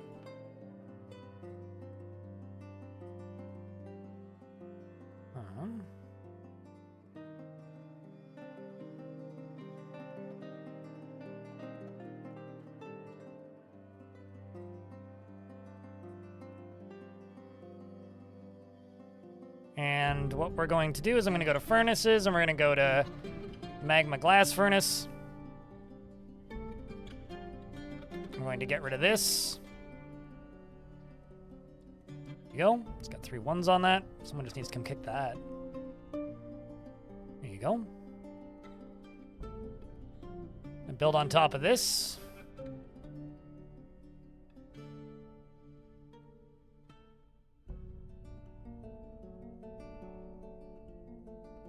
That's pretty quick. I get you around the world pretty fast. As far as I'm concerned, fast enough is the speed of that.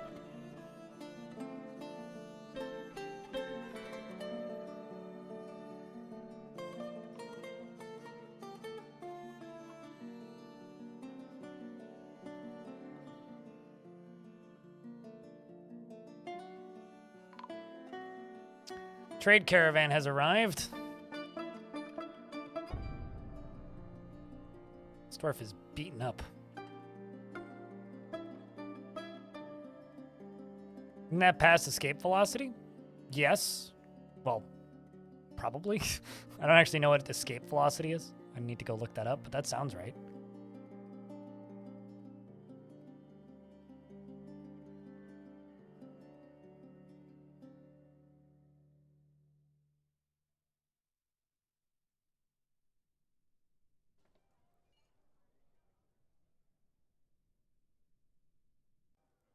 Okay, so I'm going to do a thing.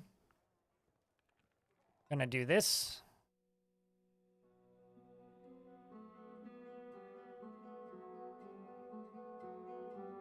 And see.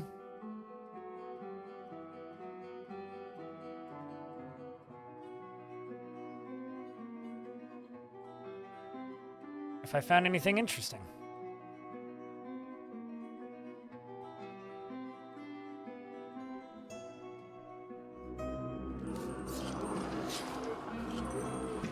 Cave dwellers I can't see. Cool. But so far, I'm thinking, no, I haven't. There's some gems. More gems. More gems. More gems. More gems. More gems. More gems. More gems. More gems. Great.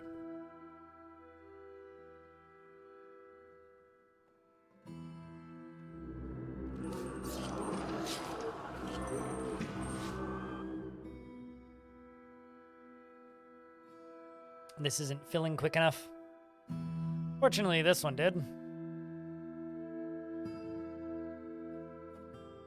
And before they're carrying it again, which would be why. Yep, they're carrying it again.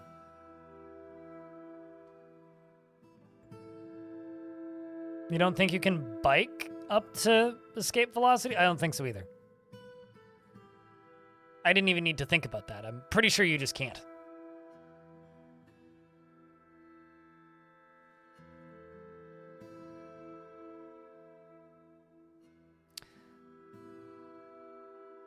So I'm going to use this setup here to gather a bunch of sand, which I'm going to do from here.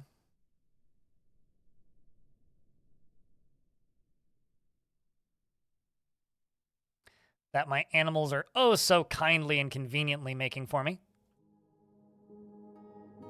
I got 16 bags. Well, looks like I need a bunch more bags. How much cloth am I at? 400 something. Excellent. A bunch of that's cave spider silk. A bunch of that's pigtail. Awesome. So let's make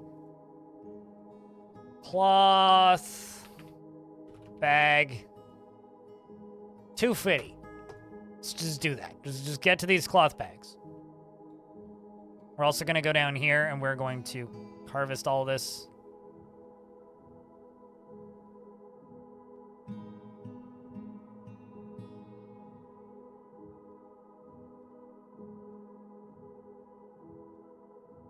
So it's going to both give the dwarves something to do and also allow us to start working on this.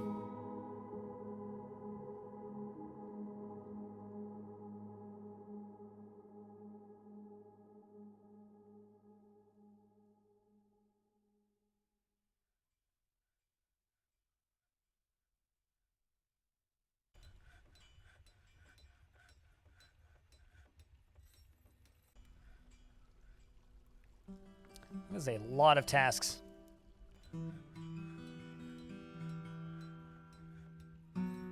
Bunch of them got canceled, though.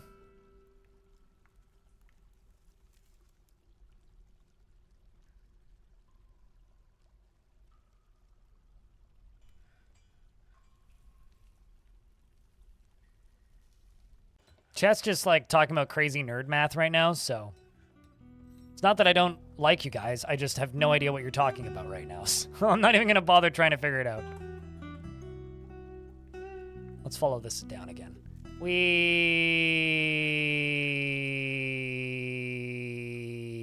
thunk.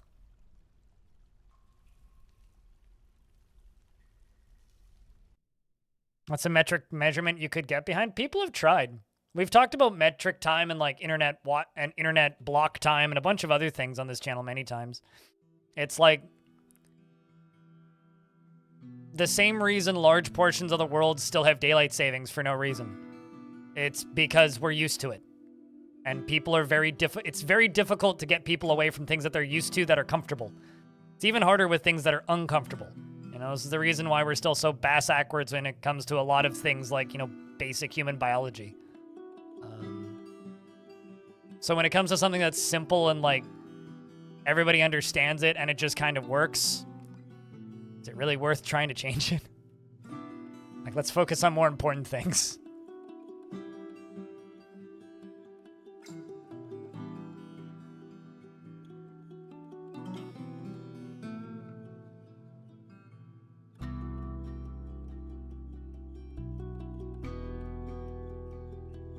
You having to ask that question is why it'll never happen. Crundle.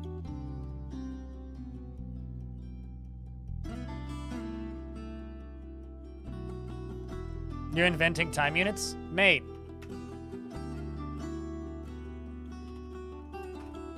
Hold up. They literally beat you to that. This already exists. You literally are making up something that kind of already exists. And nobody wanted it then, so it never happened and never caught on.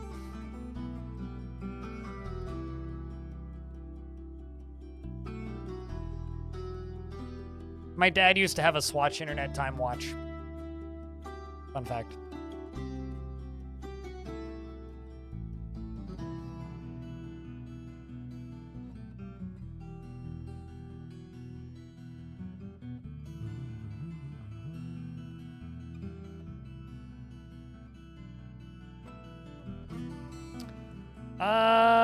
What are the odds a dwarf will get squished? Well, they didn't that time. Maybe next time.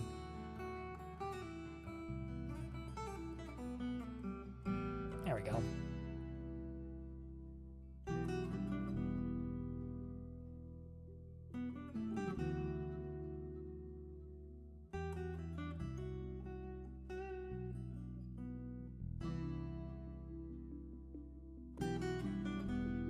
There we go.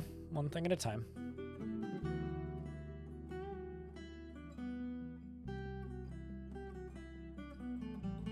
Okay, so I've made 25 bags. I'm just not going to trade with the home faction today so that I don't have to worry about running into issues. Why in the name of dwarves do you have barrels again?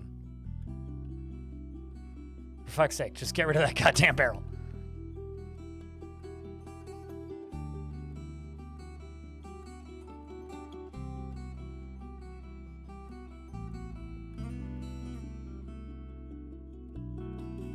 Collect sand.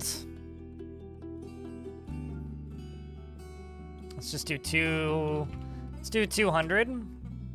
Make green glass tube and green glass pipe or corks. I'm gonna do 100 of each.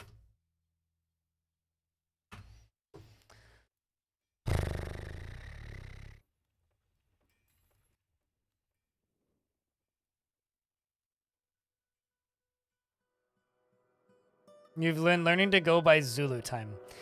You and Pilot Guy should hang out.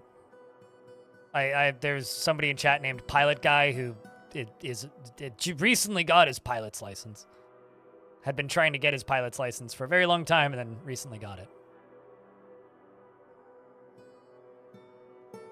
I don't know. I'm one of those weirdos who kind of refuses even like military time, so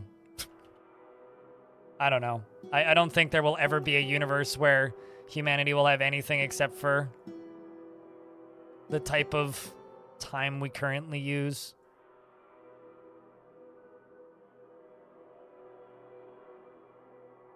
because literally every single clock on every single analog device would be wrong. It's literally never going to happen.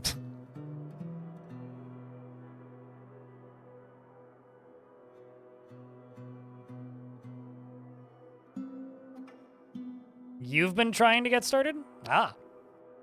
Well, if you, as like the one person in this chat who's actually interested in this concept, haven't been able to do it for over a decade, how do you expect the whole planet to do it? I mean, seriously.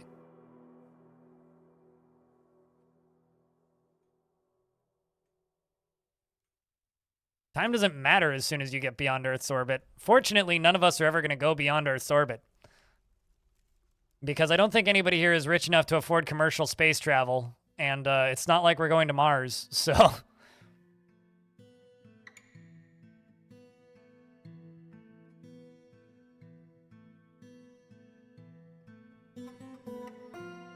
Time only matters when yours stops. It's the only point where time starts to matter.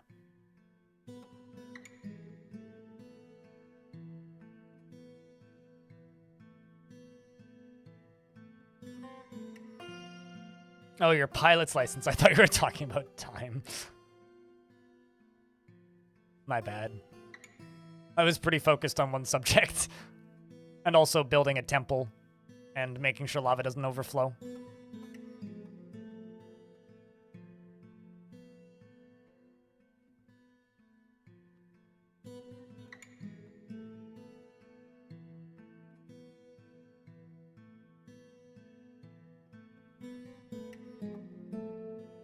Your cross-country flight to Hope today, but weather didn't cooperate. Yeah, I mean, it's been kind of crappy weather-wise, hasn't it?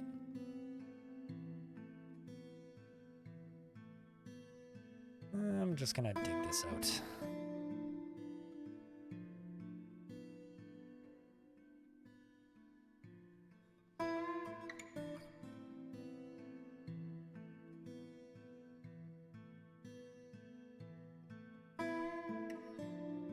There we go. We are beginning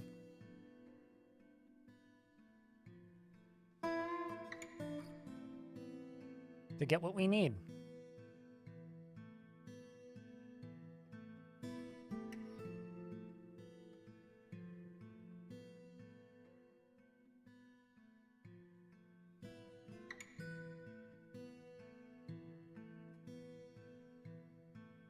That's a midlife crisis. I like how people are planning their midlife crisis now. You know, I think that would be a good midlife crisis, frankly. I thought the point of a midlife crisis is that you don't plan it. It just happens. It's like an unplanned sudden shift in your life.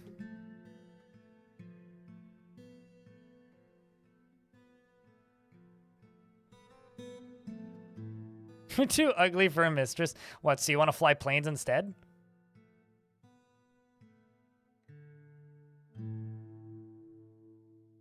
This still might actually be my favorite contraption from today's fort so far.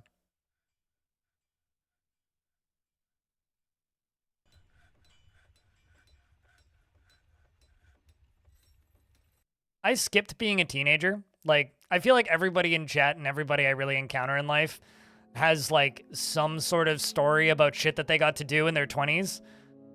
I had my first full-time job at 17, and I've been working full-time ever since. And literally never had, like, and people will just be like, wait, you never did a insert dumb thing here. Did you not go to college? It's like, nope. No, I did not. I worked part-time from 15 to 17 and then full-time from 17 onwards. Graduated early. Kept being a kid. You joined the military to avoid having to do real work. Yep, well, I worked retail. I worked in a gas station. I worked in fast food. I died inside. There's a camel drowning. What else is new? And you got deployed. That tends to happen. So Lady Nerian threw a tantrum and just killed somebody. I have zero desire. 2 people. I have zero desire to set up the to set up crime currently in the fort. So I'm going to expel the Lady Nerean. I feel kind of bad. But I'm going to do that. Get out. Just begone. Punishment for murder is expulsion.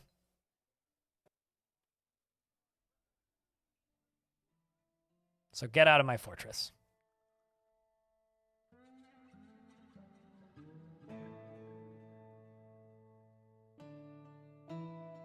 Then never since.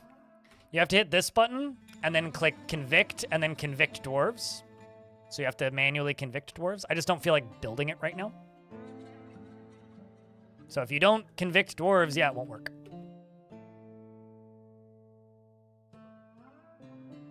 It requires convictions. And that's a manual task.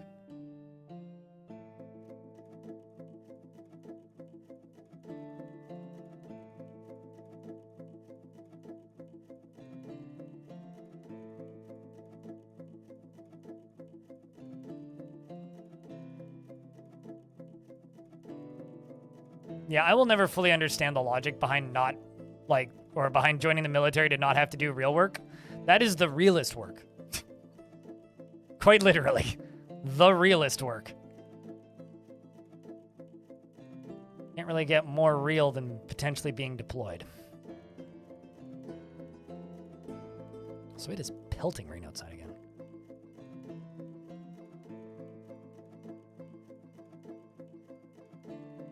Yeah, it was from failed mandates. There you go. Yeah, no, it's all of the failed mandates suddenly go to prison all at once. But beyond that point, for any other crime, yeah, you need to do it manually. Otherwise, nothing will happen.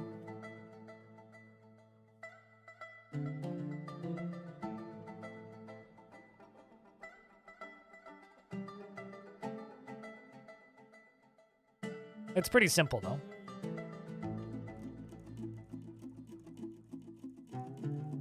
In regards to the criminal system. I do also have a tutorial on YouTube about it if you want to just watch that, but realistically, like, it is quite a simple system.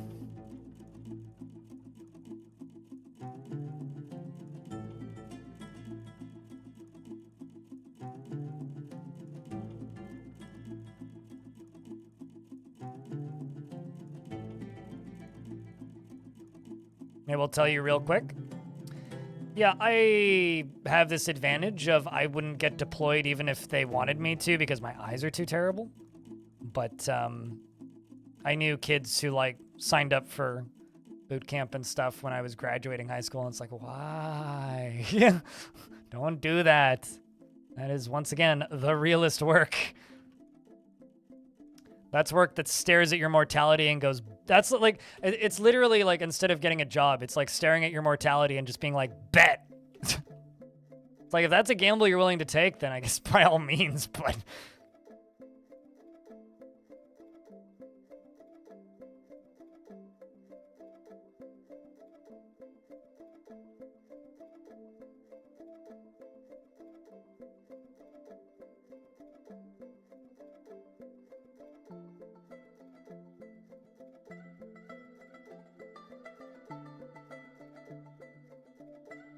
This could be an area where I could do this.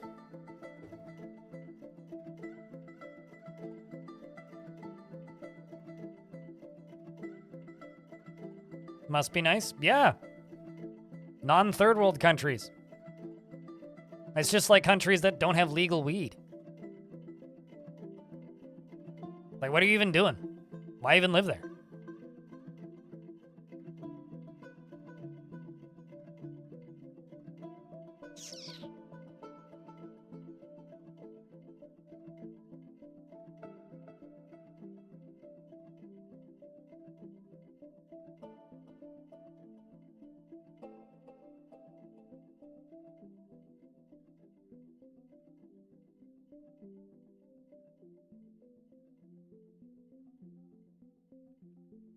No, I do kind of joke like that sometimes.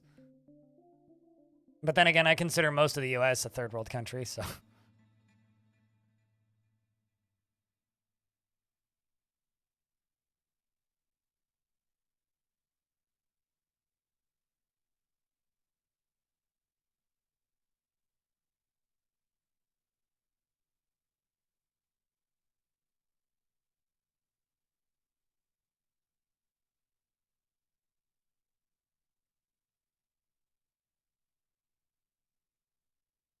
So this is going to be where we are going to put our pumps.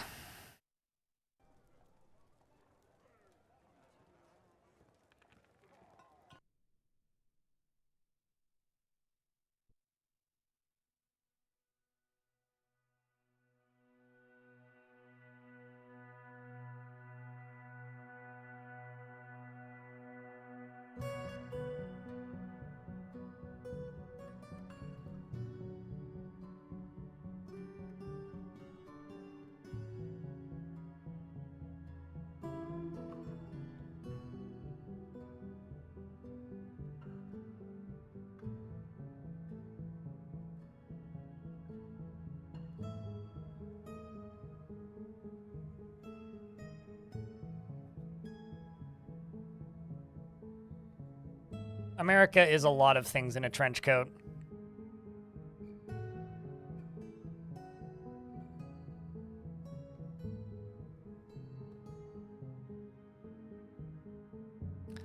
I mean, you could type an exclamation point goal. That'll always answer your question.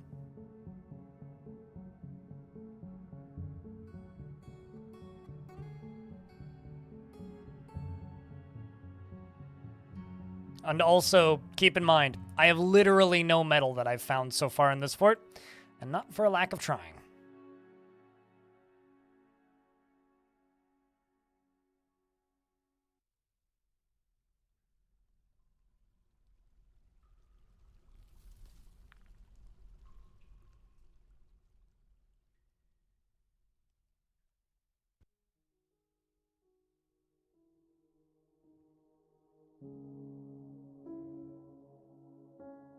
Does this map have sand?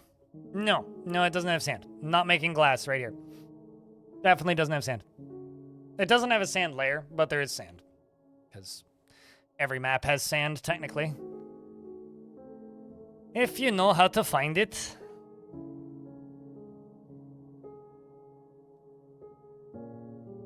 Yeah, no, I have, like, all the flux you would ever need. According to the Embark, it has iron. But no, it doesn't. All right, so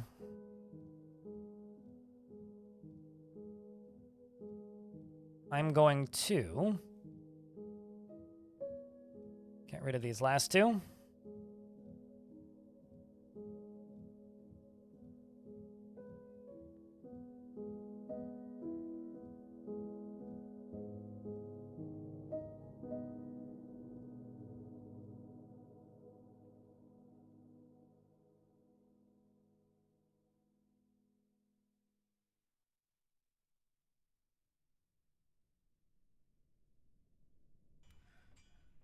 But yeah, no, I've got more flux in this one fortress than I think I've had in, like, almost any fort this year. So that's kind of great.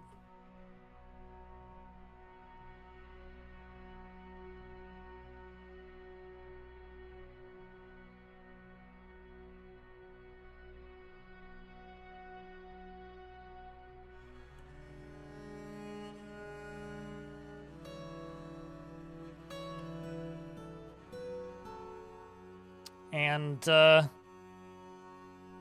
then when you hit like there, kick. So I literally just need them to build that, because this one is as full as it's going to get now.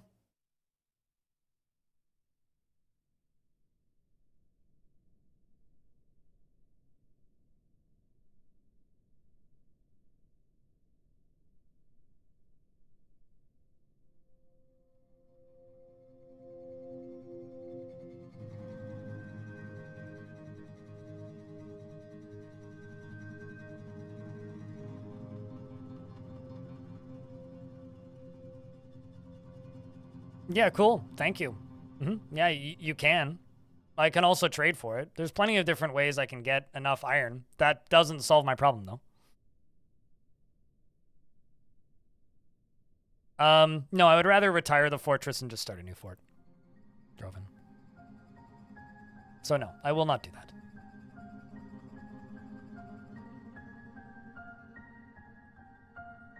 If I was going to do that, I would have done that by this point, yeah? I might as well just, like, use DF hack to spawn materials in then. Like, what's the point of, like, playing the game if you're not going to play the game? Actually, maybe let's be a little careful about this side. There's definitely a minecart incoming.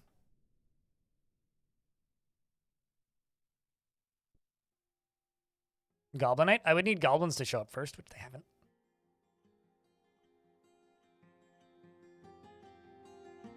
This is like a once every hour prospect here. People suddenly figure out that I don't have iron, and then they're all just like, how are you going to get iron? Well, you'll figure it out. We'll get iron. I'm not too worried. There's plenty of options. But no. I will never, ever use a duping bug. Also, they patched most of those out, didn't they? Except for maybe coins. I'll bet you coins still work. Not that I've checked. How much more can you do without iron?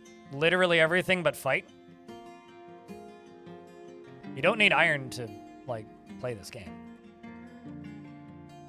And by fight, I mean fight hand to hand.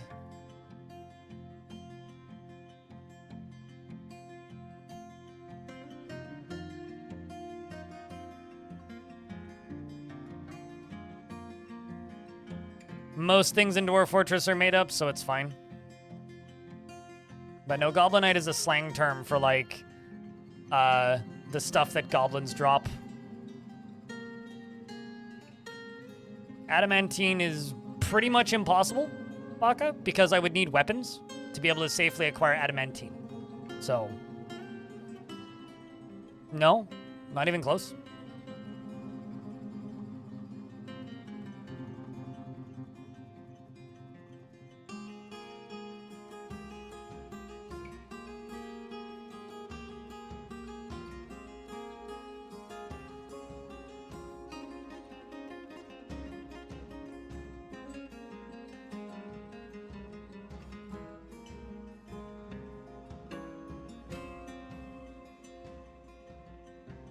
And also let's make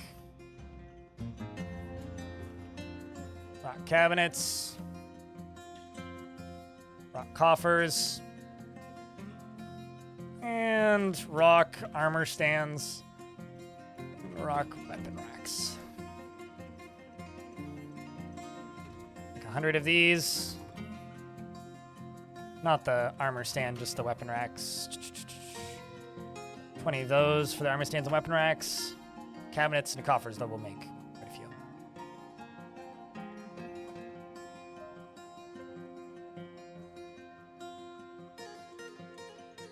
Yep, there's plenty away. Besides, I do have a small amount of iron in the fort, although this is all iron that I've purchased. So there is that. But currently, glass. Glass is the current go-to.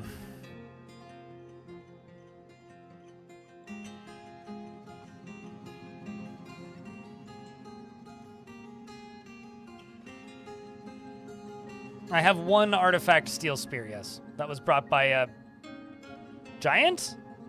It was a giant that brought that, wasn't it?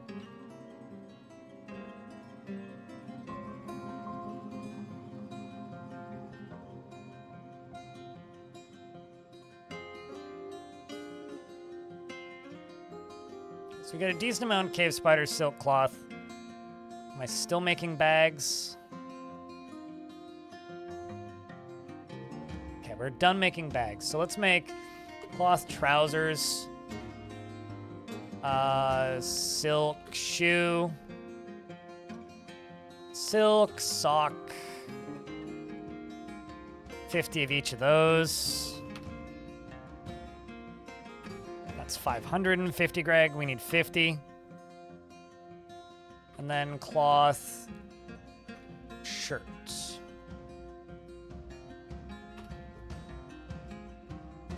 So that some of these dwarves can get new clothes, at least the ones that need it.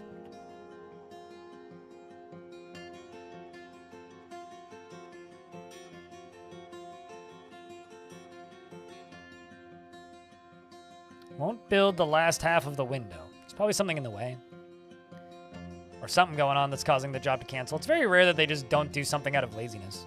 There's usually like something blocking them somewhere. Something somewhere in the chain is breaking it.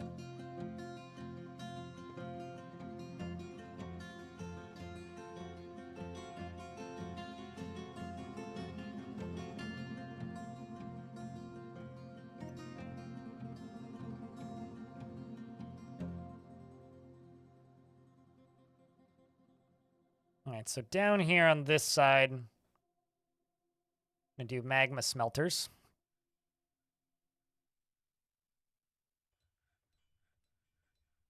And then over here is gonna be forges. Where's what's taking you so long? Ah, so you are pushing it.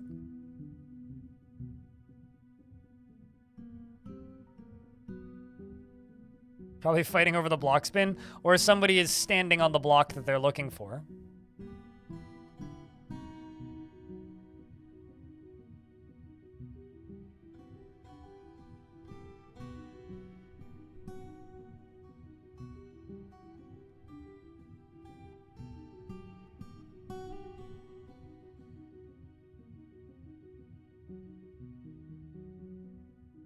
I really should have just set it so that they don't need to kick this one.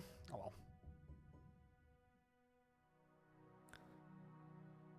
Because I could just have it already full.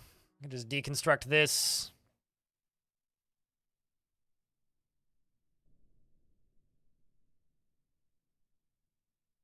And they'll still kick it if it needs it.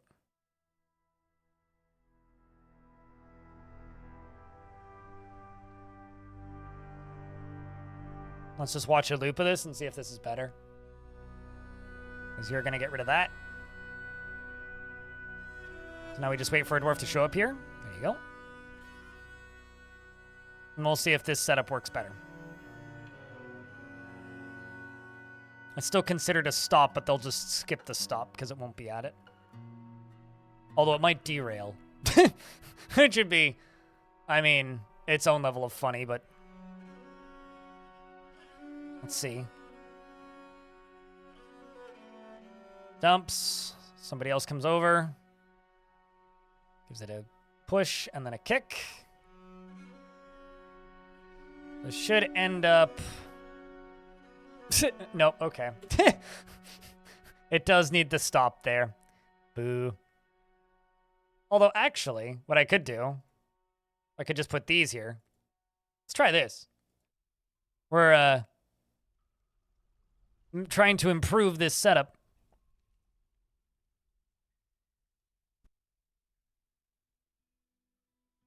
How do you do that? Whenever they trade with you, a little thingy pops up in the top left. I mean, that's what I've been asking them to bring iron bars because I haven't had an easy method of Did a dwarf just get yeeted into that? Well, awkward. I don't know why I'm surprised that that happened, but I am genuinely kind of surprised that that happened. Ah, well. Cart will stop in the magma? There's rollers, so there's no way for it to stop in the magma? So I have no idea how it could possibly stop in the magma when there's rollers. So, bad prediction. You're making predictions without all of the information.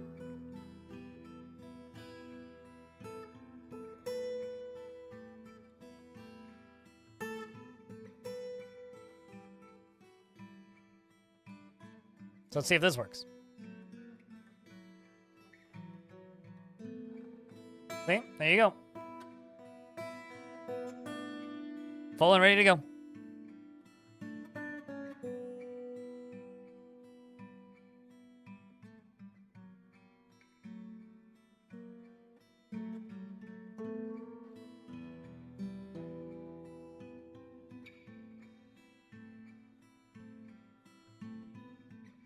Now we just need a dwarf to come push it back up. Because unfortunately, I don't feel like rigging up enough rollers for it to get back up automated like. But once I can finally get pumps all the way down here, We can use this exact same setup. Why are you going around again? You did not need to do that, Dwarf.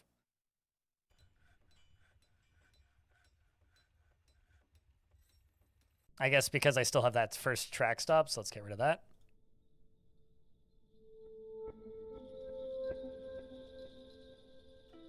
You don't need it on the down ramp.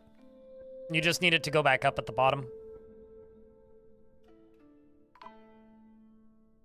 Like, you don't even need a ramp there.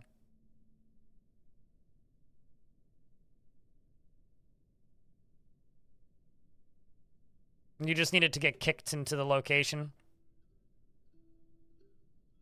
And it comes along, kicks it down. At some point, some dwarf is going to die because they're trying to get a boulder out of here. And it goes around. There you go. See, so they fall straight down. There's no ramp here. They just fall straight down here and then go onto the ramp on the way back up and then dunk. How much power do you need? It just needs to be maximum speed. It's like 2 power. It's like nothing.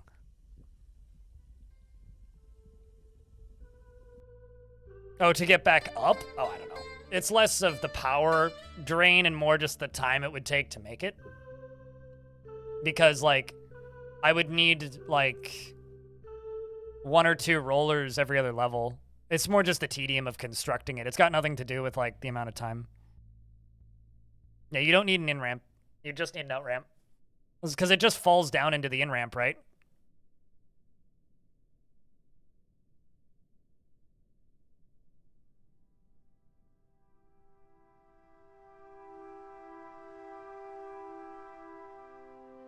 White Dog wants you to post beers, chat. There it goes. All right.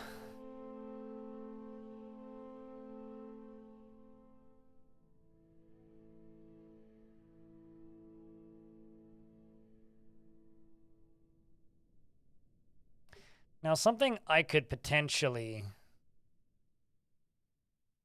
do is deconstruct these and this.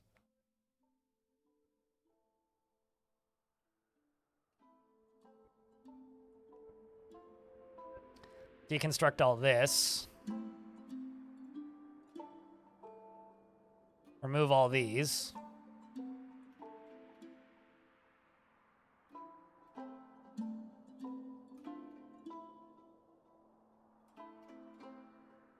Once this is full, connect all these and let it flow across so I don't need to, you know. Can you front load rollers like a roller coaster to send uphill? Yes, but it will eventually run out of momentum, just like a roller coaster.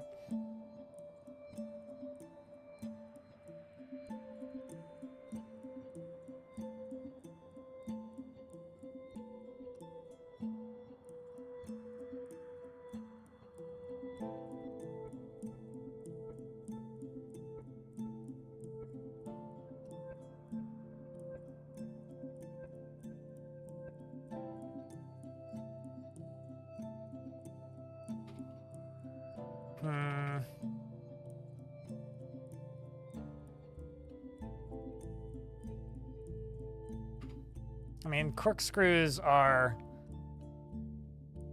wrap components, enormous corkscrews. Pipes are not. Pipe section. Are.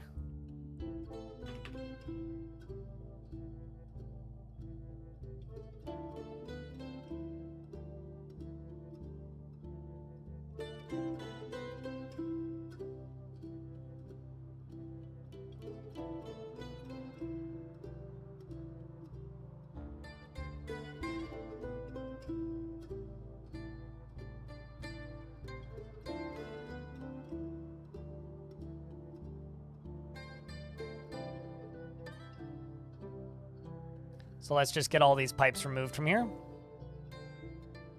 going to use a infinite stockpile. This is going to be demolished once I don't need pipes anymore.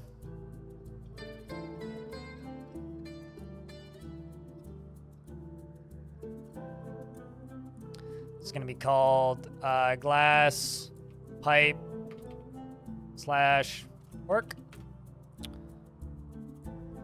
And there. And loads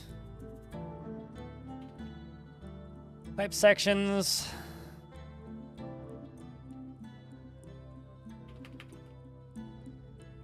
Screws.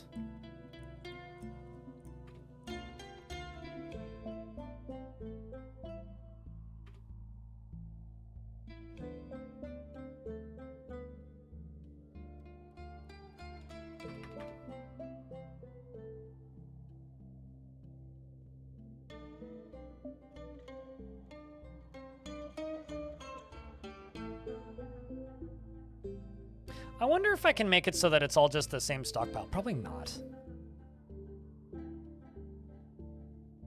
I don't think I can.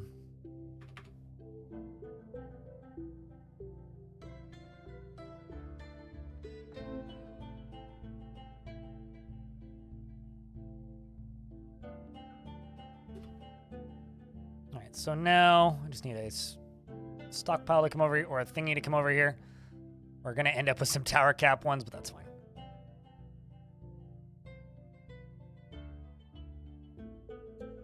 Running out of food again.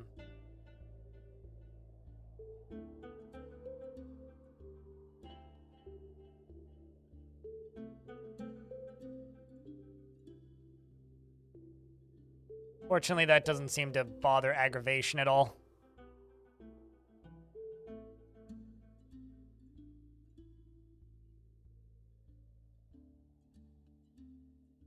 There you go.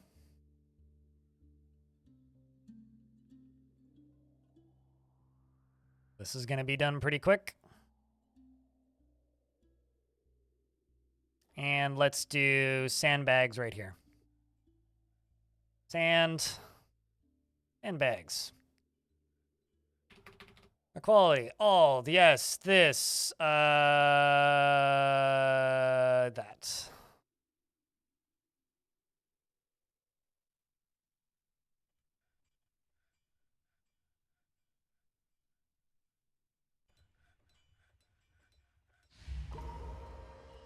And DOS base withdraws from society.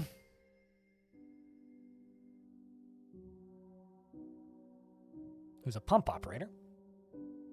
Also, hello, 10.5-hour stream. Whoops. Here we go again. I've been like killing it with the runtime recently. Frankly, if you guys could review this stream, I would need a 5-star runtime because holy shit. We've been a little bit ridiculous as of late.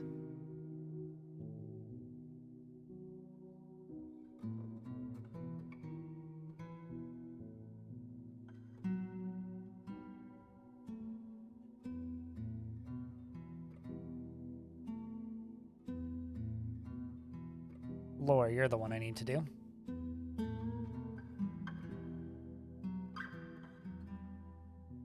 Preposterous? What, for the amount of runtime?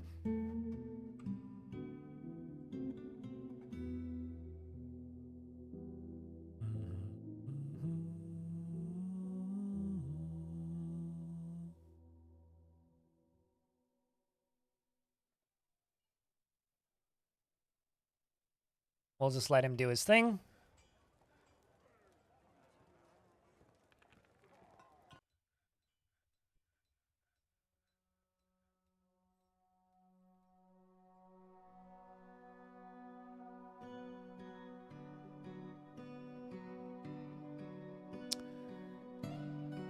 The green glass tubes are just like skyrocketing.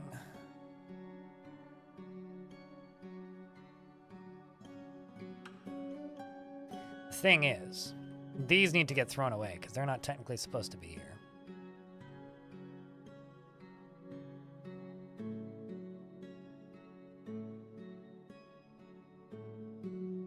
Which is why they keep getting moved back over here because they're not supposed to be here.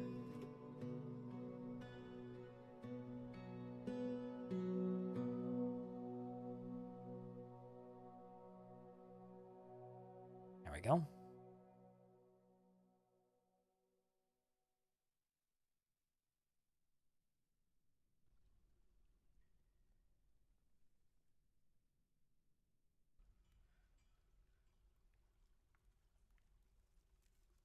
Okay, well, this is now slowly starting to grow. Weirded out by the fact that they haven't started making corkscrews at all. Just the pipes.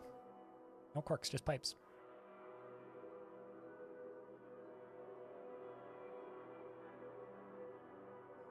Literally just tubes. You can do better than this? No kidding, you can. It's kind of an absurd amount of, like, delay.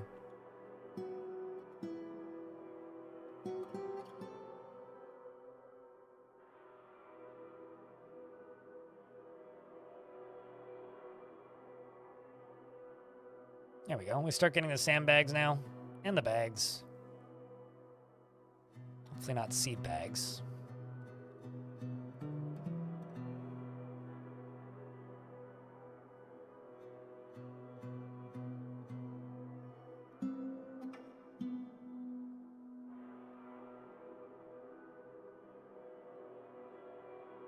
So many dwarves walking through here, somebody's gonna get blasted.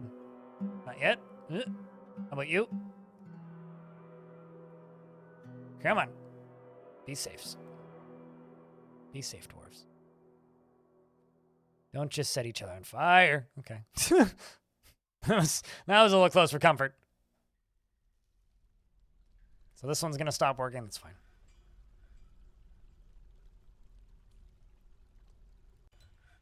Yeah, no, it's also storming a lot here. We're kind of in the same boat.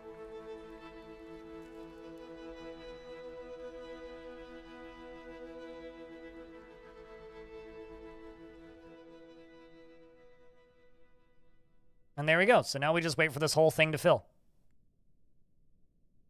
So none of this will work for a little bit, but the minecart's doing its loops, and it'll fill up slowly. How's that artifact doing? Feel claimed? What do you need? Pictures of glass? Come on. Okay. Pictures of glass. Got it.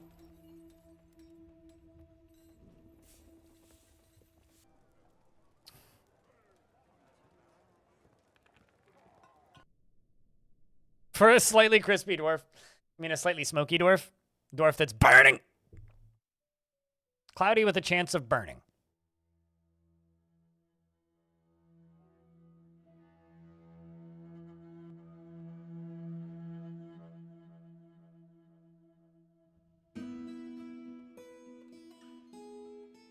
Didn't need metal bars. I have metal bars. Like, yeah, I have a very limited quantity, but I do have them.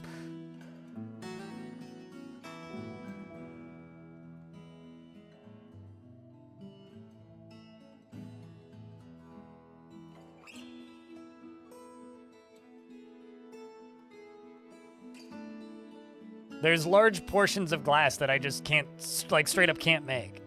I've purchased and imported a decent amount of metal. By that I mean enough to complete artifacts and whatnot. Not a huge amount, obviously, but enough, right?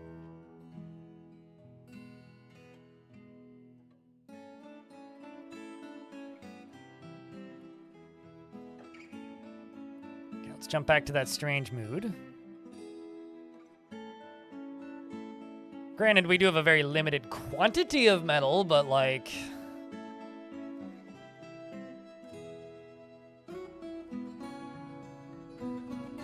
He also needs skeletons, which means I should probably butcher something.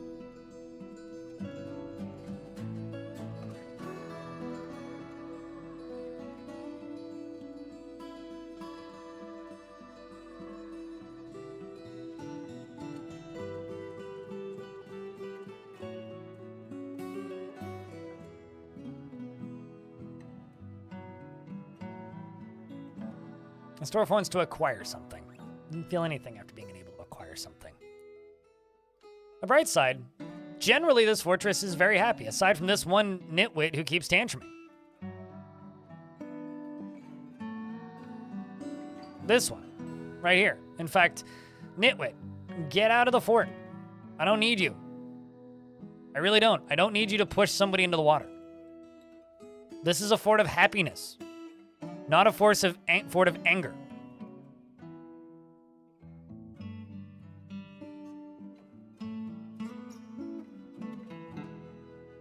Anyway, here comes that lovely, lovely, lovely yak here to volunteer to die.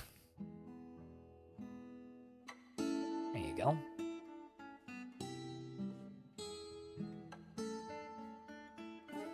Got your yak bone. Now you're going for God knows what?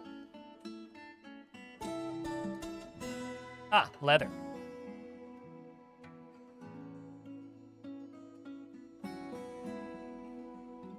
So chat, this fortress so far, rated out of 10. Has it been entertaining? That's my hope. Has it been entertaining?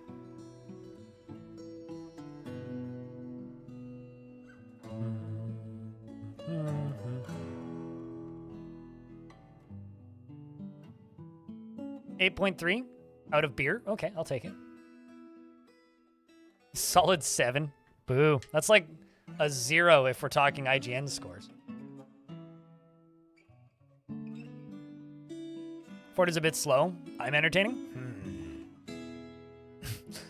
I did tell you to review the fort, not me, but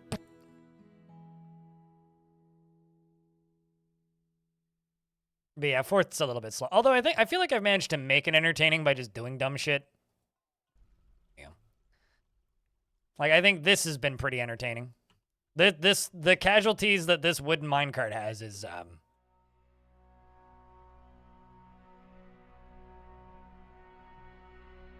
grumble. More than I should admit, realistically. With the roaches and the archers. The roaches never came back, man. I dreamed of training roaches, but they never came back. Instead, I just have whatever this is. We did get, like, several, like, undead creatures for a bit. They were pretty entertaining.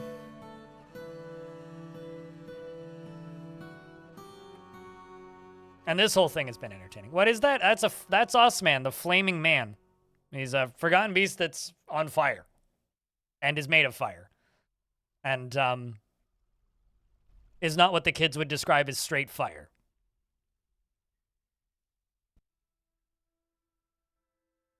Everybody's favorite part of the game, the part where it saves. The thing that you hate until you don't get it.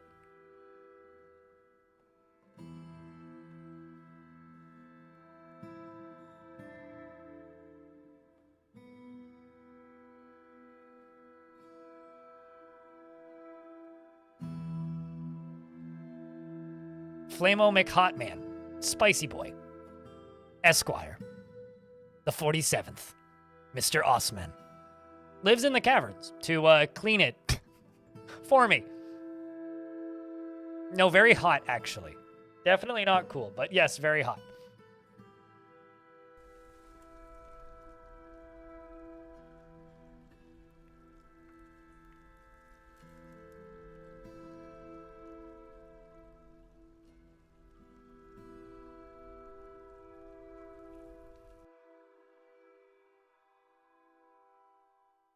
Shell made out of fire. Mm-hmm. You don't think I've seen Avatar The Last Airbender? What makes you think I have not seen Avatar The Last Airbender? Which I've not seen every single episode of. I've seen every single episode of it. As well as read the comics. And then I hated the sequel series. Sequel series was terrible. Like absolutely god-fucking awful. Das Base, the pump operator, has created Renmot Zengod Fongbez. That's the name of my new bong. A gypsum mini forge, and offers it to the Merc of War.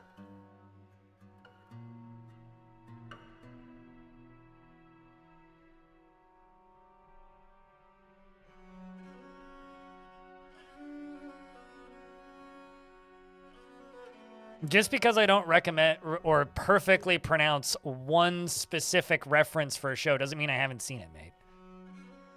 But yeah, no, I've seen every single episode of that great series. And the sequel series made me promptly forget of its existence because of how terrible it was. This is a gypsum mini forge. All craft store ship is of the highest quality. It is encrusted with round gypsum cabochons and decorated with tower cap and yak bone and yak leather. This object is adorned with hanging rings of sheep's wool and menaces with spikes of green glass. On the item is an image of dwarves in tower cap. The dwarves are traveling. The artwork relates to the foundation of Heavensbolt by the Merc of War of the rumored anvil of the early spring of the year 180. On the item is an image of brilliant cut gems in lignite.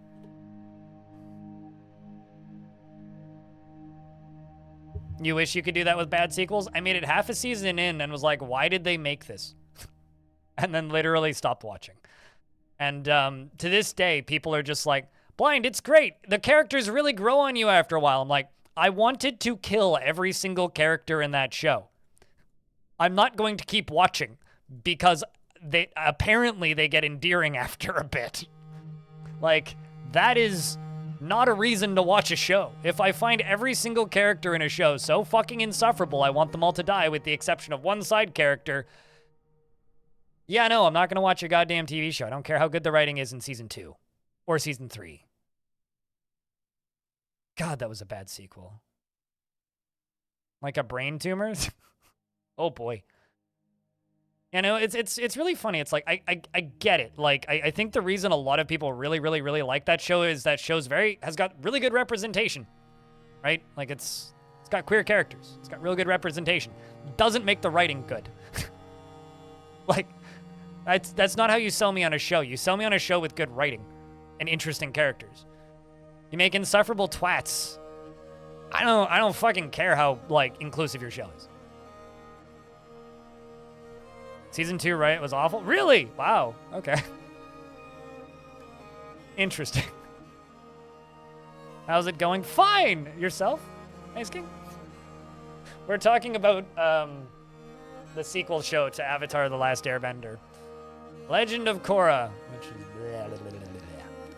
bad show. It just got worse. Really? Man.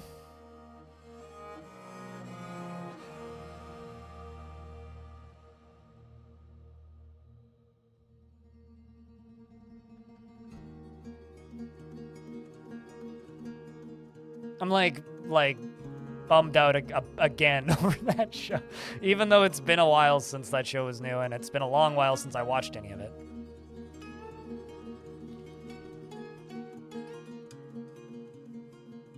But anyway, yeah, I've seen every single episode of Avatar: The Last Airbender. Admittedly, I think I finished that show in 2015 and haven't seen it since, so it's been a long time. So I'm not going to remember direct quotes and references, but I remember the major plot points. I even, like, tried to play the video game that Platinum made. Liked it well enough. Never finished it, though. Refunded it pretty quickly, actually. And then, shortly after that, they removed it from the Steam store. How did I end up with Cobalt? Must have ended up with, like, one line of Cobaltite. Whoops.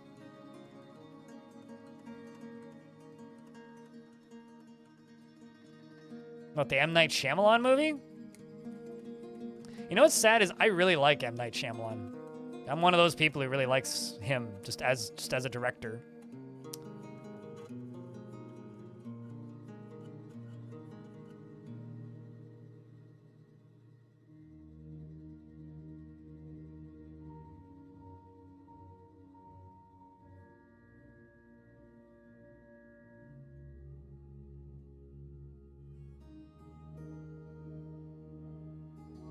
All right, well, this whole thing is slowly filling. So I can go over here. Go to furnaces. Go magma smelter. Not that I'll ever need them. And over here.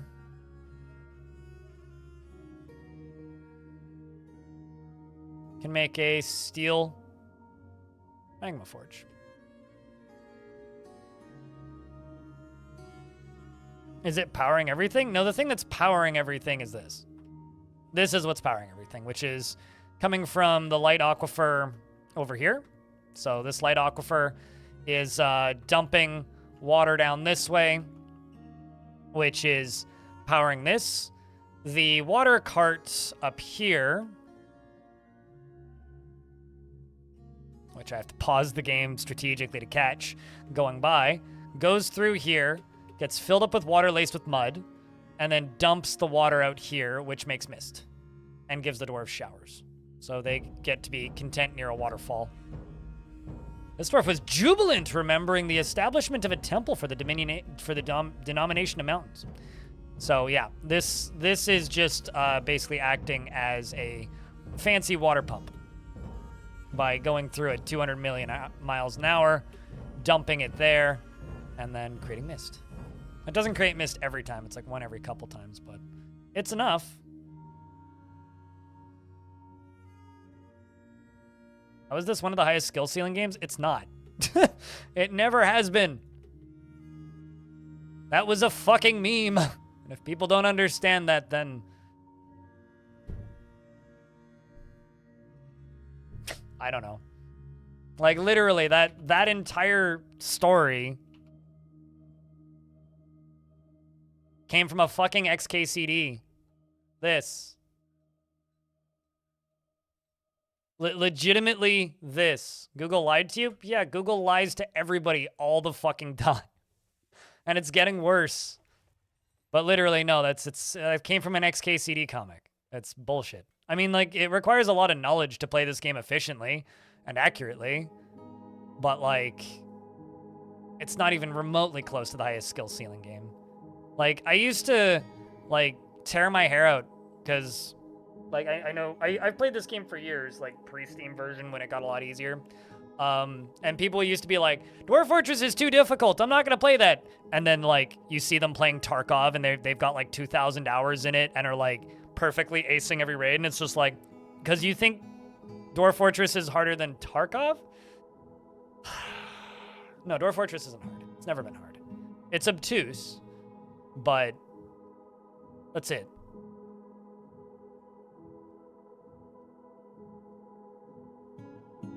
As EVE Online as the joke? Yeah, but that meme is legitimately the reason why people think Dwarf Fortress is so hard. What do you mean by... It depends... Yeah, I mean, I've never said Dwarf Fortress isn't difficult. It's not. It's obtuse. People confuse difficulty with obtuseness. Dwarf Fortress is a very obtuse game. That is very true. But it is not a hard game.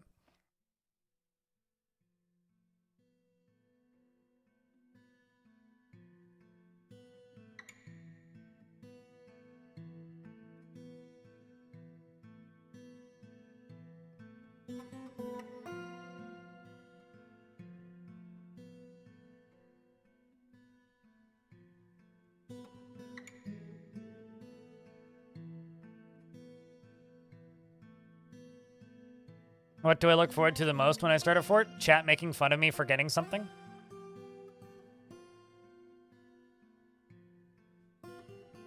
That or hearing Kogan-san, which I never get to.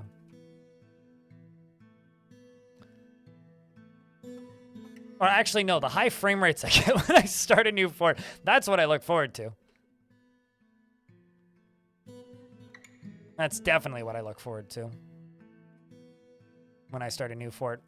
The frame rates.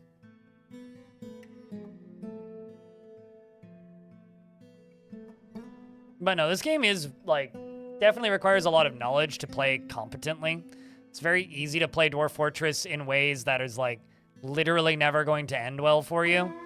But we live in an era of very complicated games. A lot of those memes that you see about Dwarf Fortress being the hardest game to learn come before a lot of those games. Like, that meme's been around since, like over a decade now, about Dwarf Fortress being the hardest to play game in existence. And that came from the game looking like this back then, right? Dwarf Fortress was only available in ASCII originally, outside of community mods, right? So between community mods and their ASCII obtuseness and its old ASCII obtuseness and lack of mouse support back in the day and whatnot, between that and then also the fact that it was a colony builder, which was a genre that didn't really exist outside of Dwarf Fortress until everybody stole the idea for it. It was a difficult game to learn back then. But it's never been, like, all that, I suppose. It's always been learnable, but, you know, people just take everything that people say at face value, and that's it. Oopsies, I had the wrong button clicked.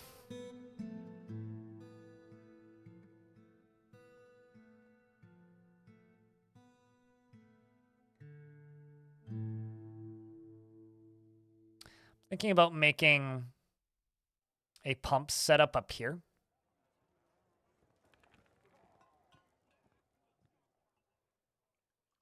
So I can shower the dwarves here and down here.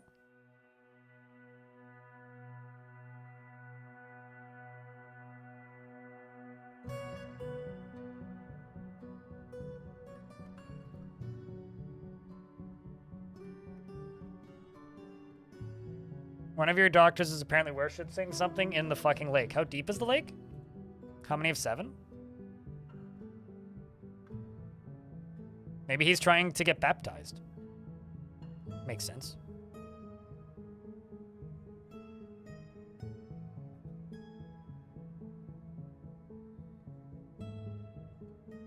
Seven of 7. Huh.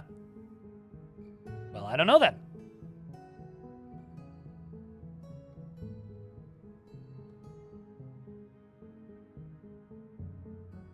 Maybe he's good at swimming. Or he's just, like, got the will to not drown.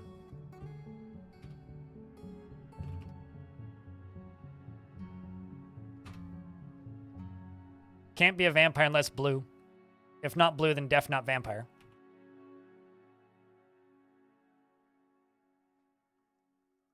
Yeah, I don't know. There's part of me that wishes Dwarf Fortress was actually, like, one of the hardest to learn games in existence. But, like, it really isn't. It is just very obtuse. And in comparison to a lot of popular games these days, it's not even that obtuse.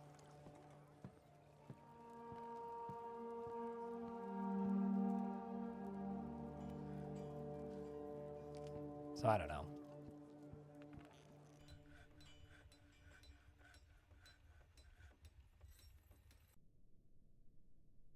I will say, though, learning Dwarf Fortress does get you some nerd cred.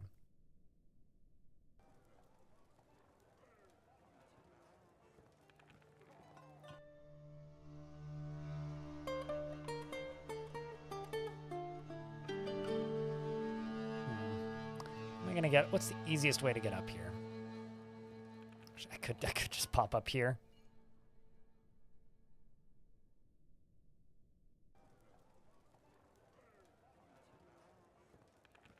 So how am I going to get power over here?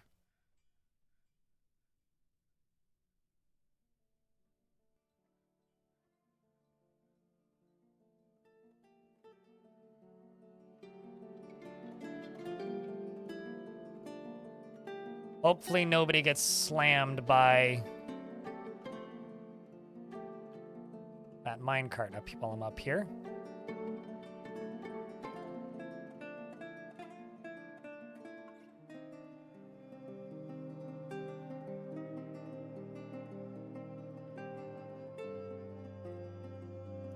And before somebody gets slammed by this minecart.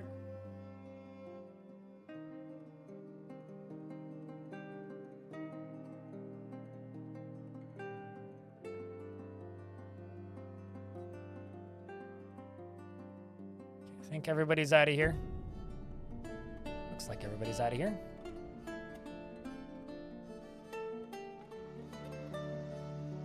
Wait for this to get constructed. We found out that most forts outside of Evil or Wilderness are not hard to keep running after stories of carps standing up in the current version. The game feels easier. So I've been playing version 23 a bit recently, Pancake Q.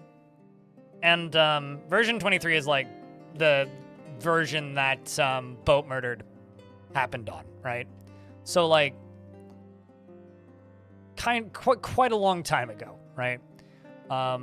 Pre Z levels in Dwarf Fortress. So quite some time ago. And I found several things pretty quickly. The first of which being,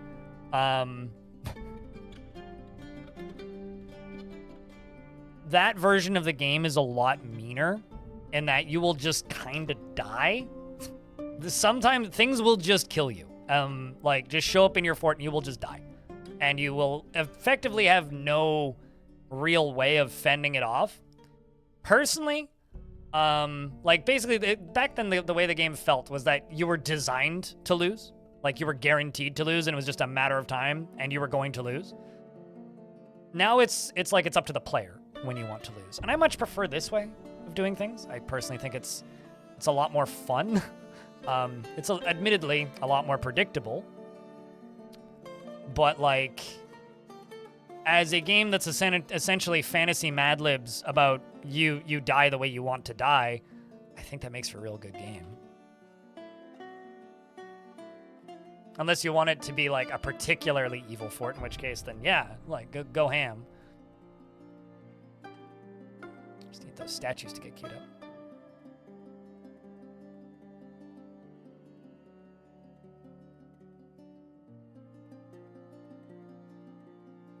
Colleague of your friend, IT guy, totally freaked out when he saw you on an old DF once. Thought you were some kind of hacker.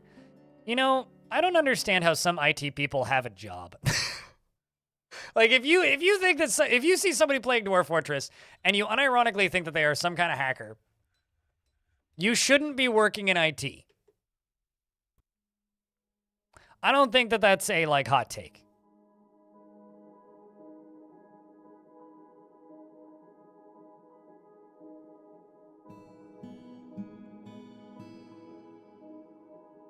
You do not think that anything but... Oh, yeah, nothing but ghosts can go through walls. This is correct.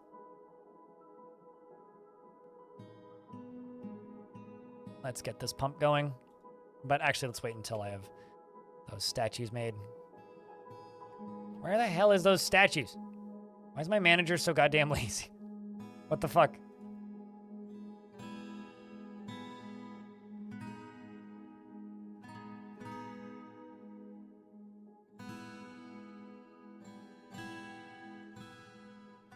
It's my mayor.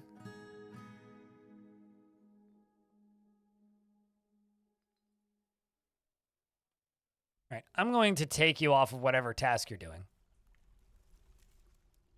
You're not going to go eat and drink. I mean, you know what also makes you look like a hacker to some people?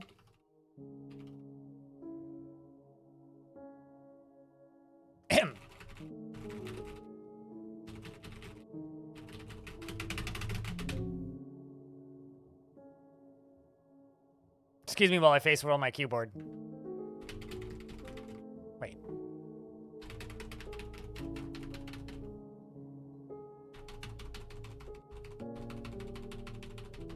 Anyway, it's an excellent website, hackertyper.com. Great website. I recommend you use that website to make your friends think you're cooler than you actually are. It is, in fact, a website that exists.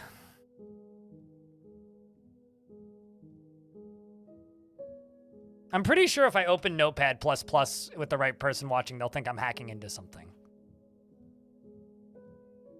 Need 3 more people on that keyboard? I've never actually seen a single episode of NCIX, but I believe it. Certainly sounds like it could be a Criminal Minds reference.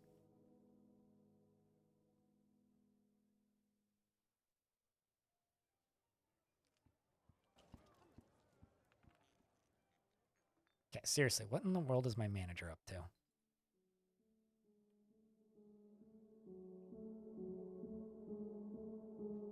Socializing. Dude. Okay, never mind. You did actually queue up the statue. Okay, fine. I can forgive you then.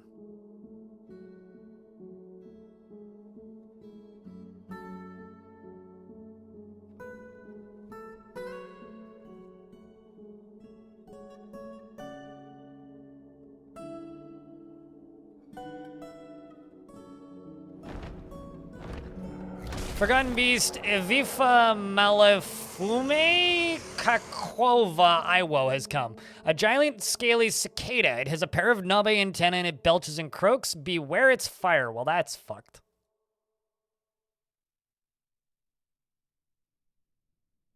What's with all these fire beasts that can fly?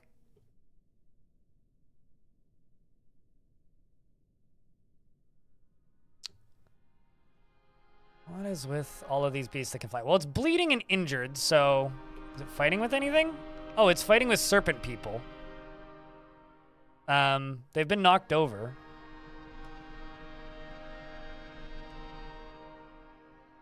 I really hope they kill it. I'm just gonna hope that they kill it, and we're just gonna move on. Because if they don't, then we all die, probably.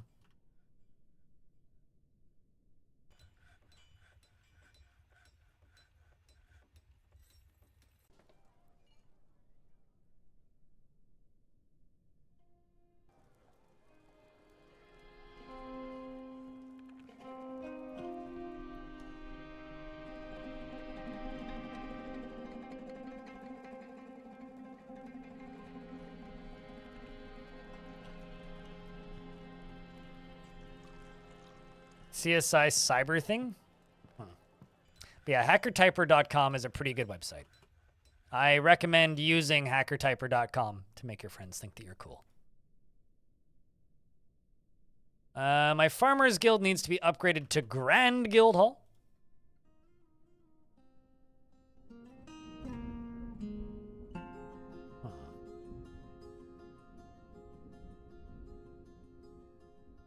Throw some amulets onto that.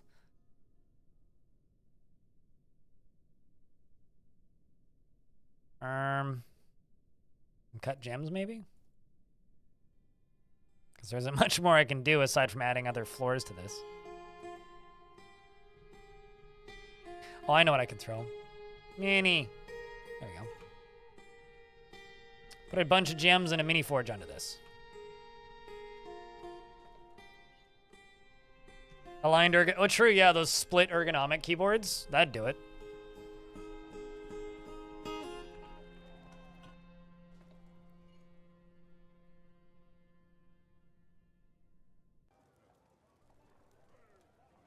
All right, let's just get this started.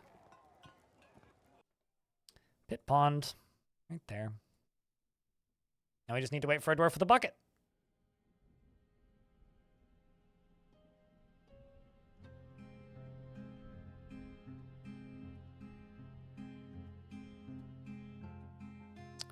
Unfortunately, in order for me to do the 2 people on a keyboard thing, I would need 2 people to be in this apartment.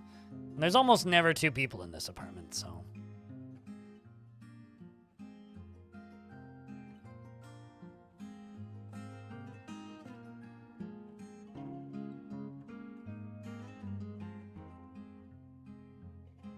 I am going to have to make more power when I start pumping lava, but... got time. I'm quite happy though that the tutorials have made made learning this game easier for a lot of people, because frankly I should also give them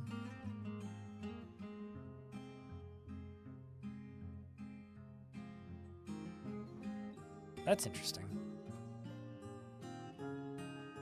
So they're getting all misted down up here, but not down here.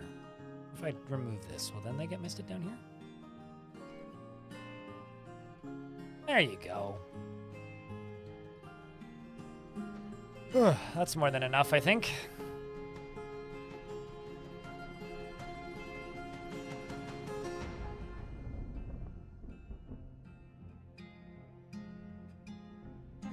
Now we're getting hit by ads, so...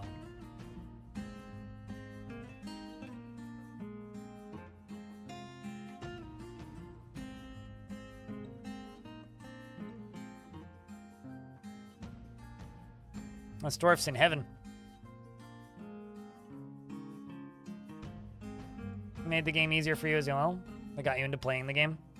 Yeah, I've had so many people tell me that they bought the game because of my tutorials, which is nutty. But I don't know. At the same time, I don't really have a way to quantify the actual number of people that got into the game because of my tutorials, which is, I guess, something I would really love to have, but...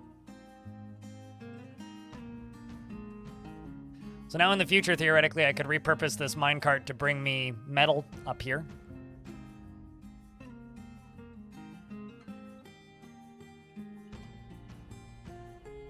It's not deep enough yet for us to have lava functioning up here, but we're getting there.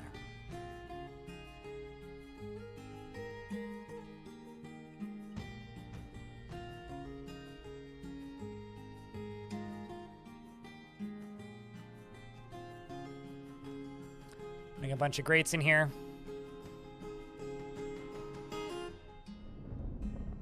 Got a nice look to it. Once I finally get rid of this minecart track up here, I can put another one of these. It'll have a nice look.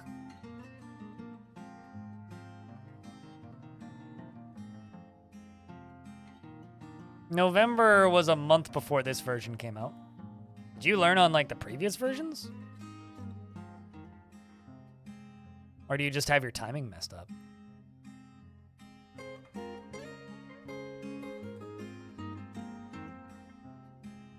Let's build more housing.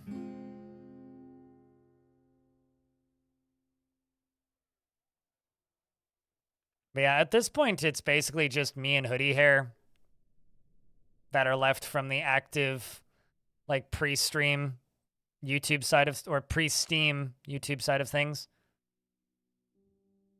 I guess also Krug Smash and Nook. Twisted Logic is very inactive these days, which I don't blame him. It's hard to do this as a full-time thing.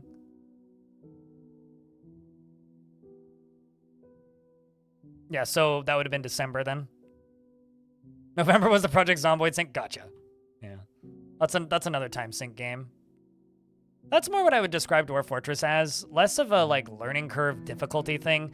It's mostly just a time sink, you know, like...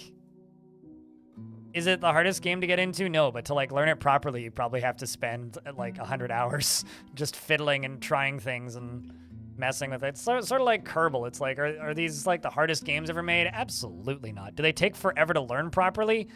Yes.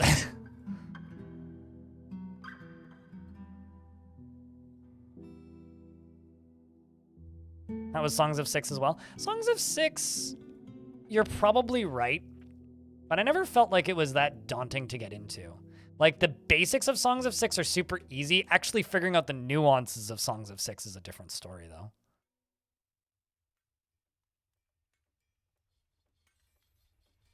Because I would say I figured out the basics of Songs of Six in a couple hours.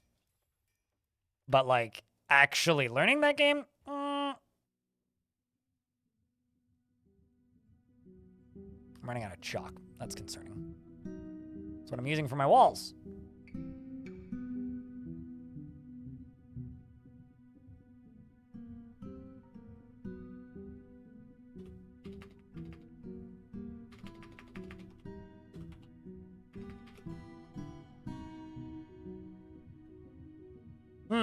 Songs of Sex. Well, you know, there you go. That is most pop music, so I don't blame it for getting that wrong.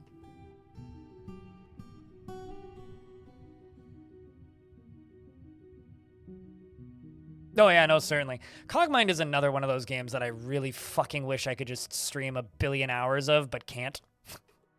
For two main reasons. The main reason is I get such bad eye strain while I play that game, it's actually painful. But the other reason is that just it's hard as hell to make people watch it.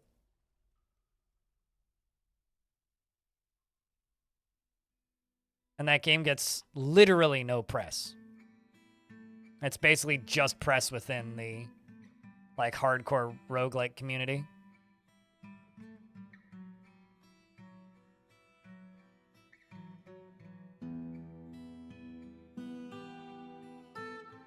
Which admittedly is some press, I suppose, but it's such a small amount.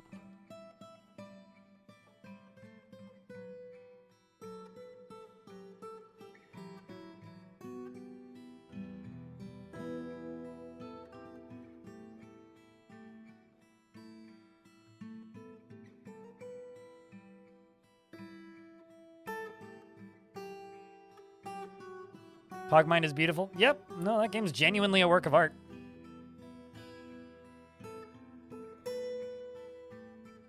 But then again, that's also just that, like, as long as the term roguelike is used for marketing of games completely unrelated, it's going to be hard as hell to market those games.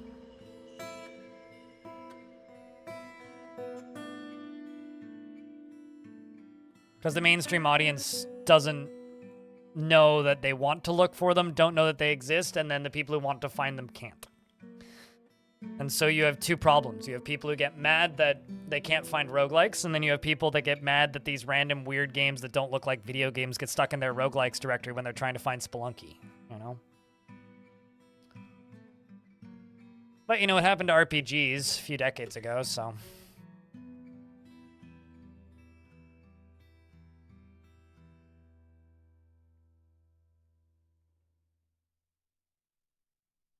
Good morning, Stone. Long day? Or a long night, rather? Did you sleep all right?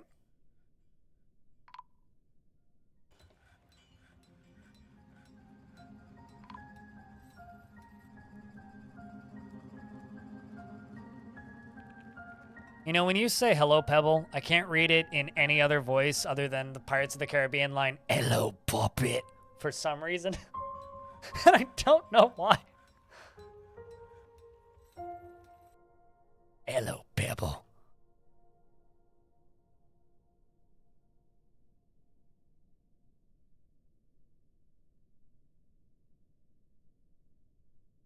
I got one real pissed dwarf. Why that? Embarrassed sleeping without a proper room. You're literally sleeping... Oh, I see, because it's not actually dedicated to you. Well, at least you get a bed.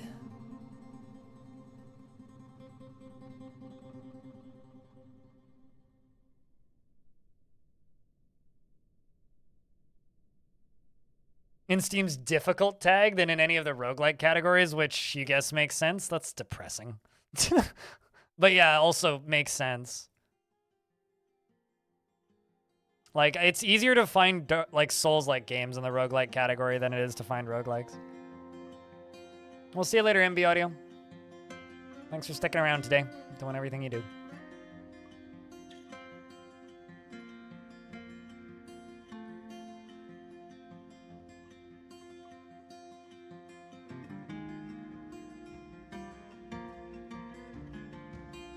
So I got two dwarves that are sitting here injured, including the chief medical dwarf, which means I probably need another doctor.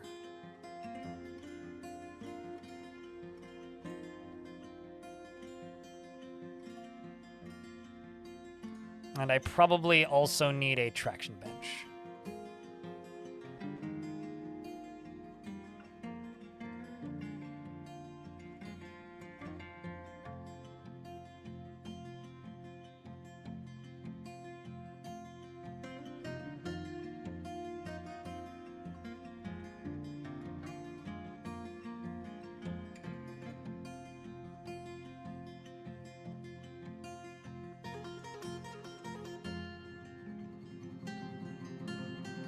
Needs settings, smashed apart, dressing. Okay, so you got evaluated on the 11th by my new doctor.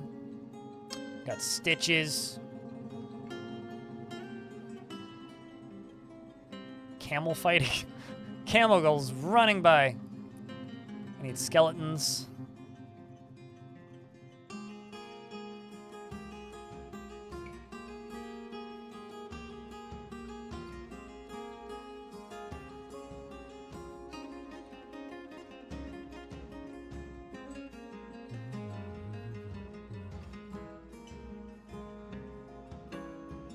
Bazaar seeing that in a CK3 chat, you've forgotten it was a completely separate area of Twitch from Virga. Here's the thing. I've got quite a lot of crossover with people who play CK3. Especially depending on who's streaming it.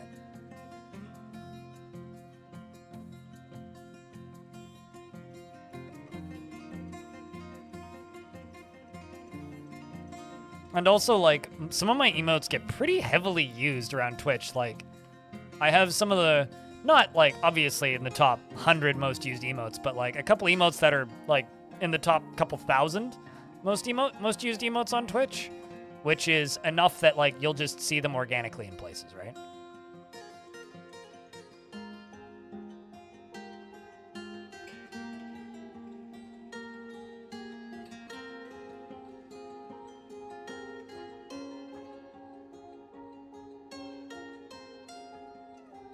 You certainly use them, yeah.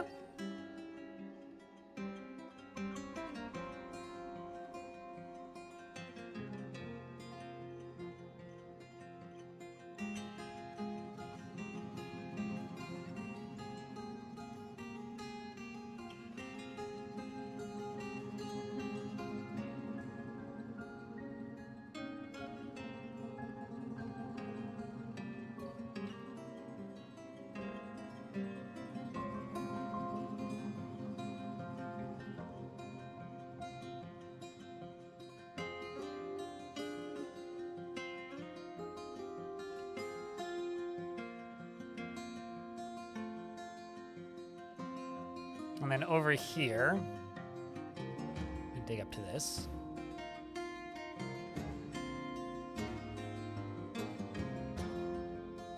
And then over on this side,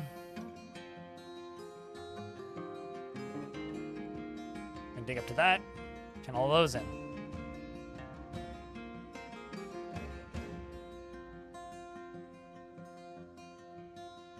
It's the woodcut job. Uh-oh, did I screw this up? Yes, I did. I very, very, very much did.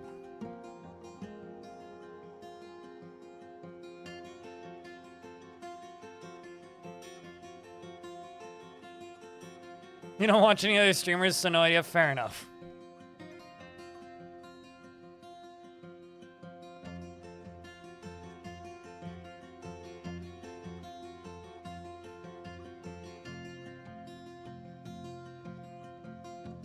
Wait, really? You've actually been recognized as from here?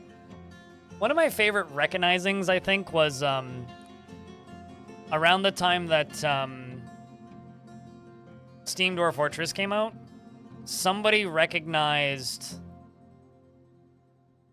the Great Pedinsky as being somebody from Long Death. So that's kind of hysterical.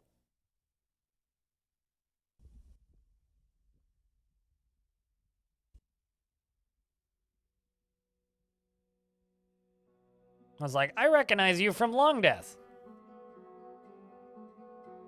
You should just construct this. This dwarf just has to dig their own construction to get out, or make their own construction to get out.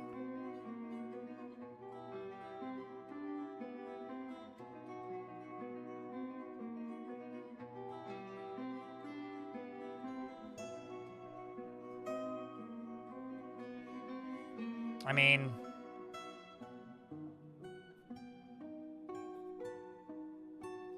you don't have to do it, Dwarf, but, like, it would save your, like, save you a lot of time. How about I dig you out here?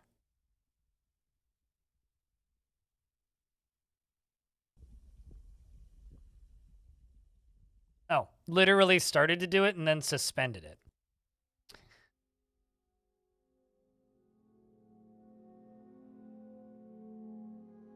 Put the boulder there, but didn't move this boulder out of the way. That's funny. Why do you insist on not moving that boulder out of the way?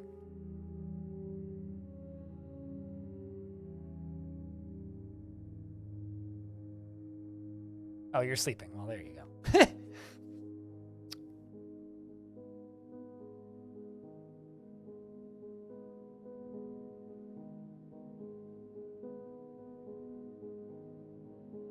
But yeah, no, I've definitely recognized other channels' mods in my chat before and been like, oh, I know you, you're so-and-so's mod, or whatever. So, people tend to remember mods. I mean, I do. Maybe you'll move this. And then I can unforbid the steps. Let you go up in atoms.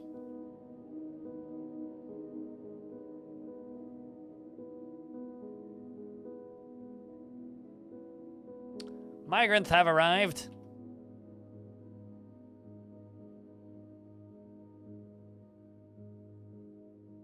All right, Dwarfy.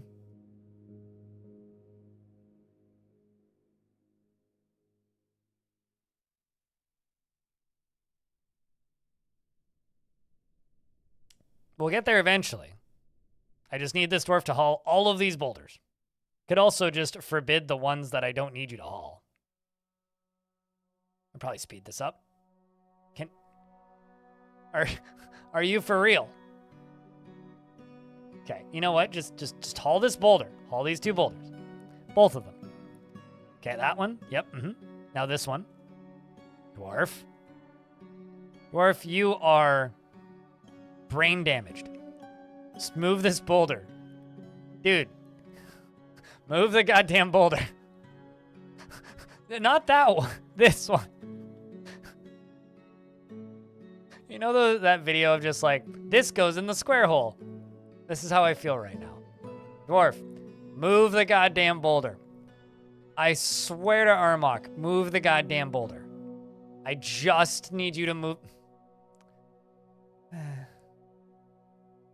Okay. Now that you're done doing everything, move the last of the boulders. In any order.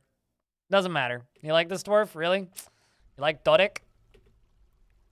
He does disdain romance. He does not have a developed sense of empathy. He's lying. Values decorum. He is thoughtless. That part checks out. Very much so. He's lonely after being away from friends. I found your problem. You just refused to haul the boulder that you need to haul. Legitimately, this is the only boulder you need to remove.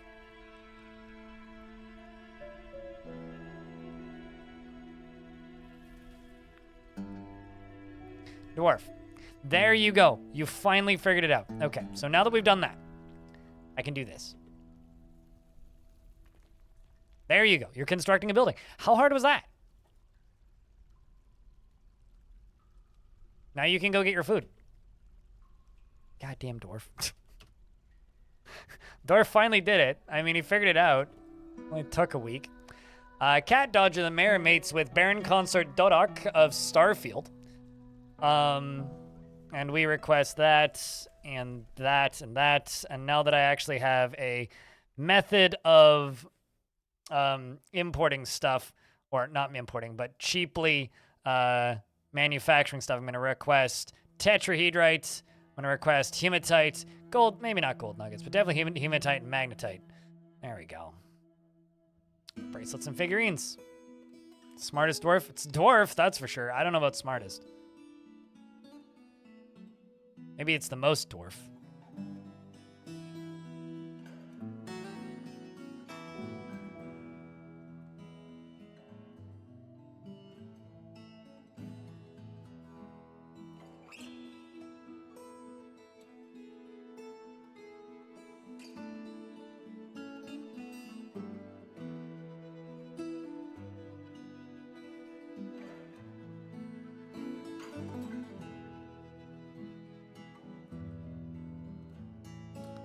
Well, this can all begin.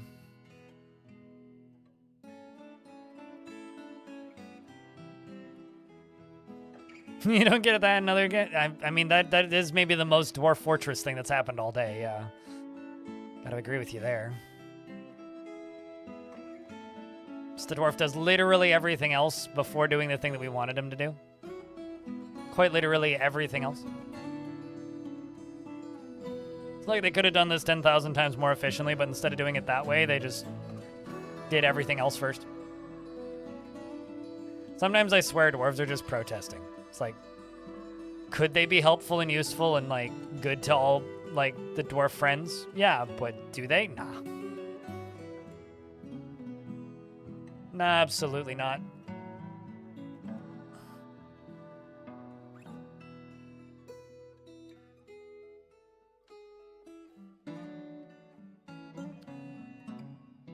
Passive resistance? No, that was what I would describe as straight up just active resistance, but there's nothing passive about that. Now I'm going to smooth this for no particular reason other than I can, and it's a job for a bunch of my dwarves to do.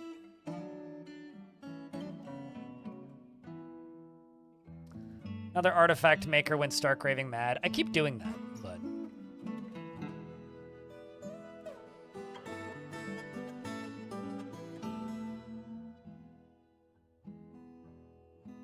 It wasn't on his union-mandated contract. Not starving to death? I'm pretty sure lunch breaks are generally in union-mandated contracts. That dwarf was just sitting there going, I'm starving to death.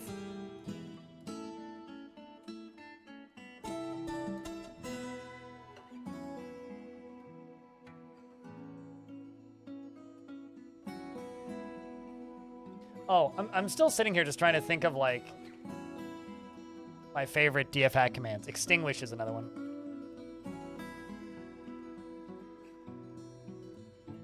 Taking notes for a video. Problem is, I don't actually like any DF hack command. But the ones that I would unironically use the most frequently, probably extinguish would be one of them.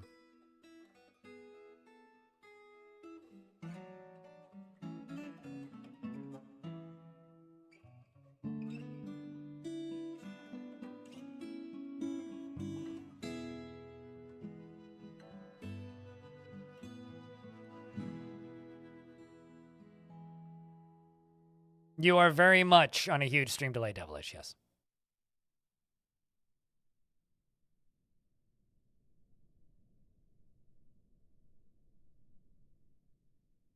And you can check it if you click on the little gear, Devilish, at the bottom of Twitch. All right, so since all of this is down here, I'm just going to put a little forbid down. Bonk. I go over here. Mine all that out. Go over here. Mine this, this, this.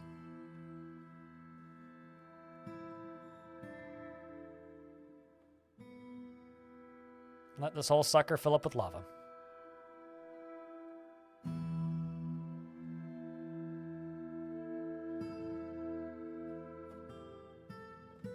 Auto nest box and auto butcher save some micro. I don't like auto butcher kind of at all.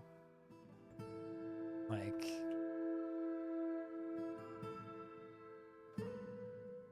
somehow oh right. I was like, how did I manage to set an alarm for 8:30 p.m.? Because, like, auto butcher...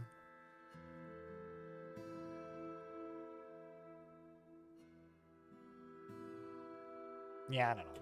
Not a fan.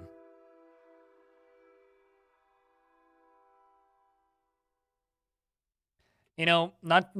Oh, check what in the gear? Here, let me... Yeah, click on the gear. Okay. You go to advanced. No, you don't go to advanced. You go to the gear, you go to... Where even did it go? Always show events. Playback issue, advanced. Ah, video stats. There you go. Video stats will tell you your latency.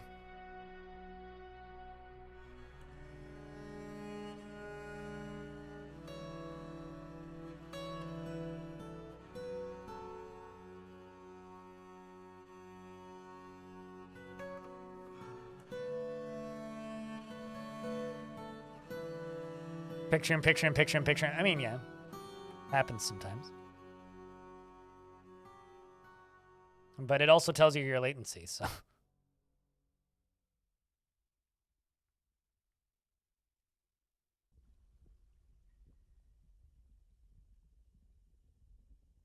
Mate, vegetarian supreme.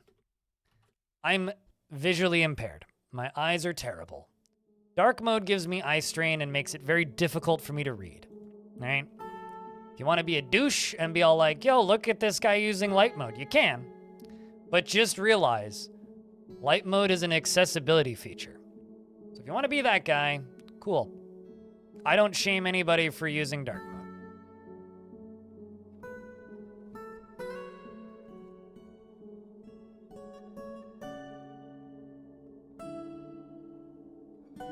But I get, you know, called out once, maybe thrice a day for using light mode. I'm sorry my eyes don't work.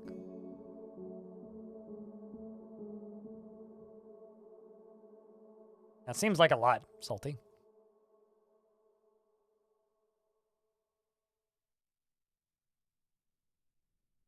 you know, it's hysterical, right? Because like there is this bizarre cult around using like dark mode and like burn the heretics who use light mode. And I don't fully get it. I guess it's probably pretty similar to like, you know, people with dyslexia using dyslexic friendly fonts and getting made fun of for it. It's like, well, I mean, cool. It's unintentional systemic bullying is what it is. It doesn't actually bother me that much. It's just kind of like, really? Come on. Do better, chat room.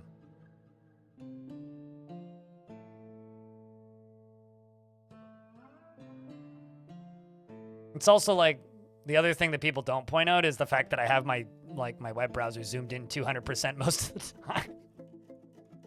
Nobody seems to be bothered by that. Everybody's bothered by that, the fact that I use light mode.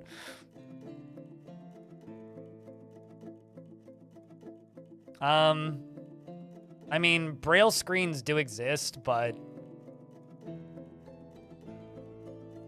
I kind of have a hard time imagining that, to be honest with you.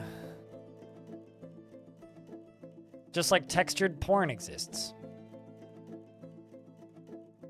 Much easier time imagining that.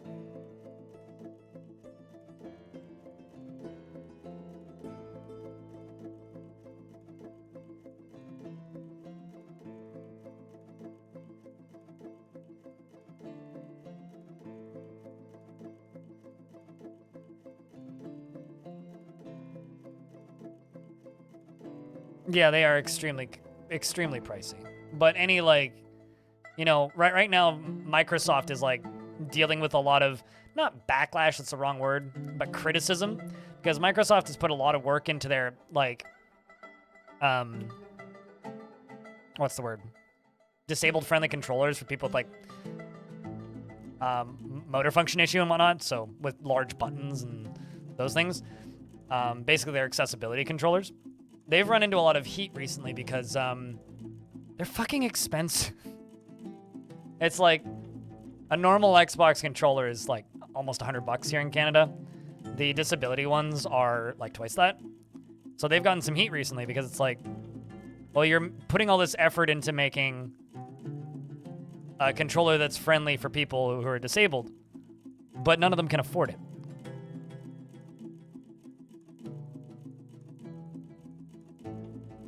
So, you know, kind of just makes sense if you think about it.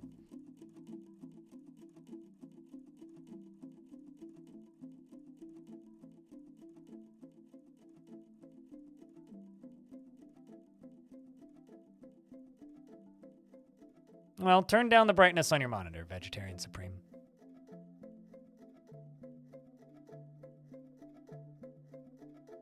And you know what? The day that people stop shaming me for using light mode might be the day that I start actually consistently giving people warnings when I'm going to swap over to my desktop. But no, it doesn't matter if I give people warnings or not. Someone's going to call me out. I have to explain it anyway, so what's the point?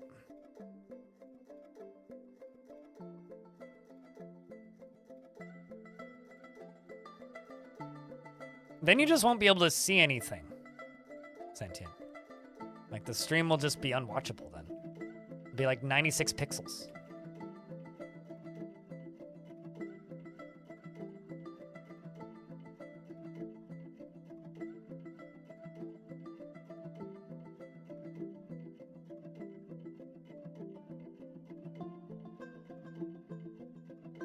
Or 5 full. They are back to working on this stuff.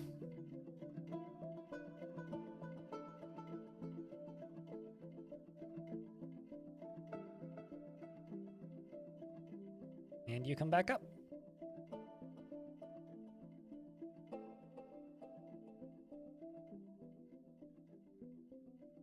What, to make it even harder for him to see?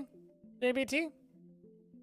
Oh, trying to put the stream in it. I understand what you're saying. To make it easier to load. I get the joke. I was like, what? But if he's watching at 160p, it'd be even harder if I put it into... Oh, I get what you're saying.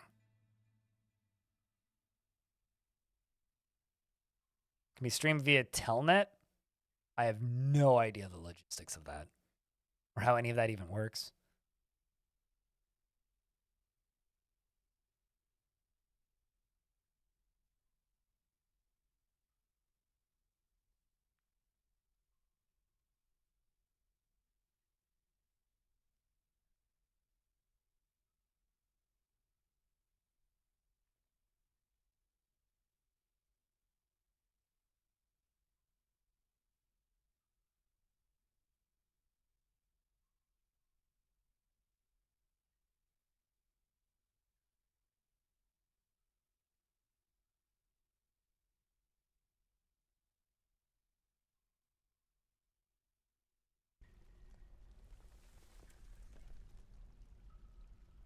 You still have to spend $300 or more to get the stick drift along with the repair kits to fix the issue, or still upgrade it 3 times more.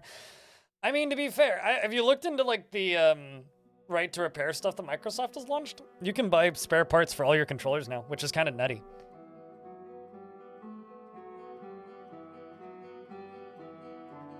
It's actually kind of nutty, like how much coverage they have for that sort of stuff now. You haven't? Because, like, California just passed right to repair, right? Which basically means if you're going to ship a product in the States, you might as well, like, allow for right to repair because California is such a huge market. Latency is good again. Welcome back to the land of the live, I suppose.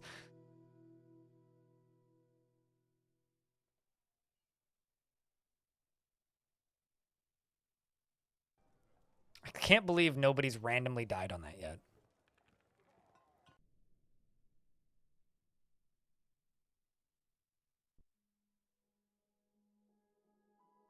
Well, so far that's 340 power needed. 5 seconds? Hey, it's better than what you had before.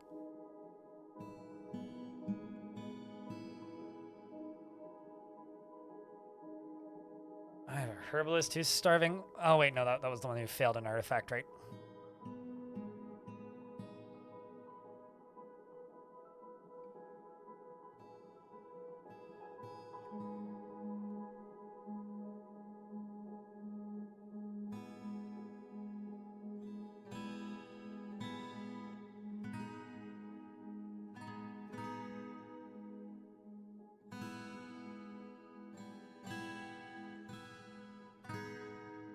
One of the reasons to do all of this stuff out of glass is it's significantly lighter, so the dwarves can complete it faster. I'm also very happy we haven't been actually invaded properly yet.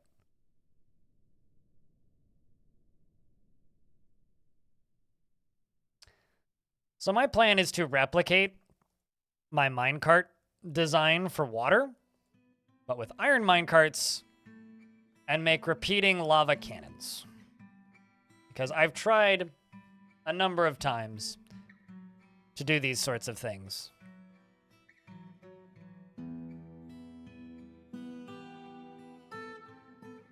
And this might just be the best opportunity to do it.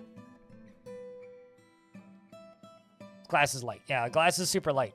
Like, they're not heavy, so it takes forever to do stuff like this out of iron because it takes 10 billion years for the dwarves actually to get this far down to do the constructing work. But because glass is super light, it doesn't take very long for them to get all the pieces down and construct them.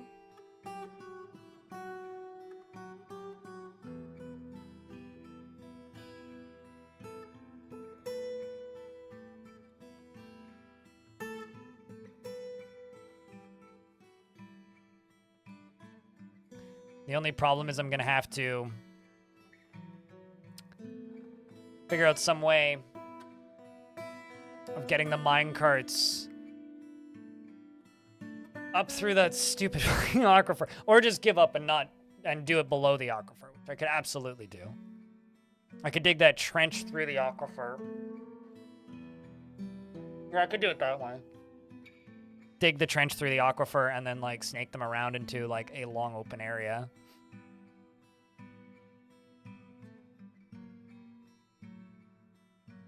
Gotta visit Morpheus. Well, we'll see you later then. Speaking of completely unrelated things, chat, do you guys like Max Payne? Any of you guys play Max Payne in the day? Well, if you like Max Payne, El Paso Elsewhere just released recently. It's Max Payne. It's Max Payne with like werewolves. So, like the video game Max Payne, yes. Very much Max Payne 1 looking. But I might pick that up. Because I like Max Payne. I like games with slow-mo and bullet time.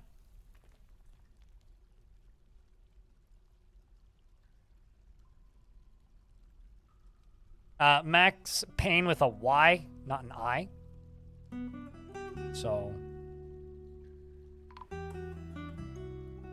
another caravan just arrived.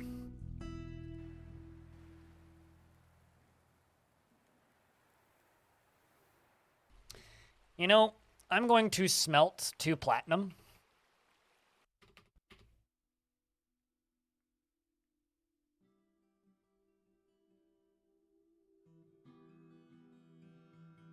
Because I have 2 just sitting there.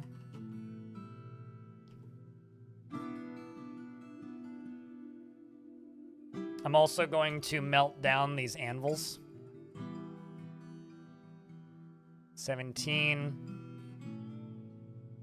So 17. I got a ghost that just appeared.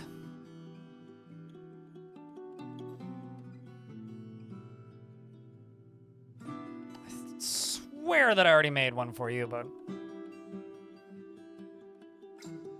guess I didn't.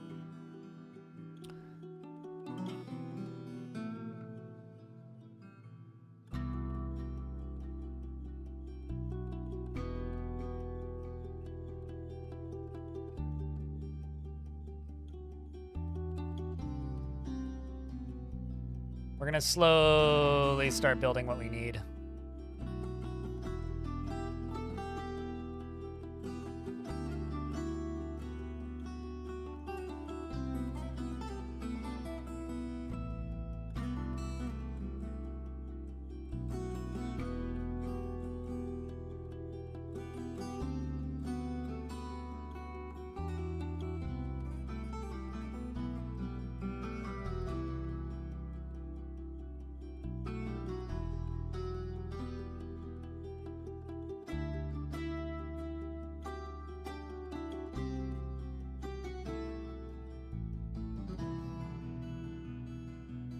If you only have those platinum bars, you can get platinum's weapons and armor from Strange Mood. I mean, I will only have 2 of them.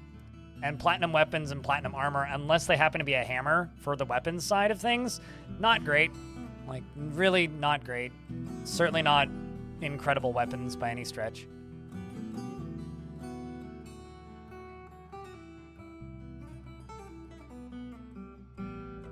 Got some more migrants.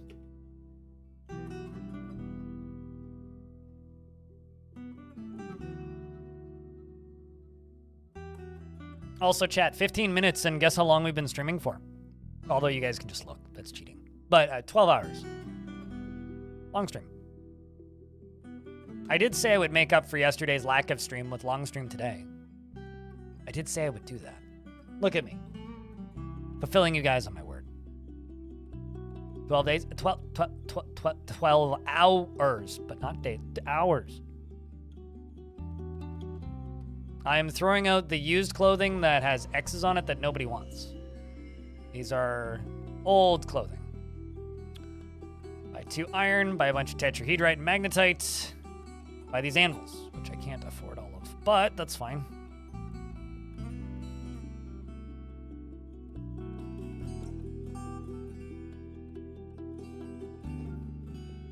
Okay, so now I've got more anvils to melt down.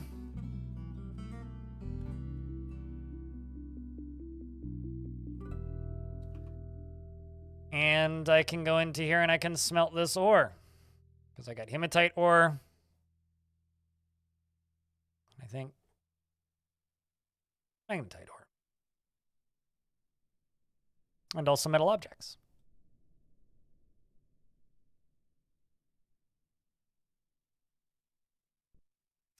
This is going to be for stone. And by stone, I actually just mean only metal ores.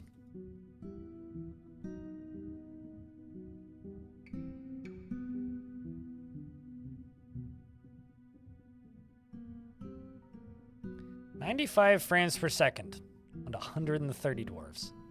That's absurd.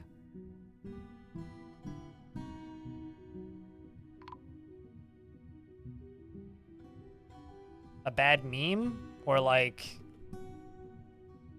a poorly timed pun? I'm trying to think, what could your streamer give to you? Definitely a poorly timed pun.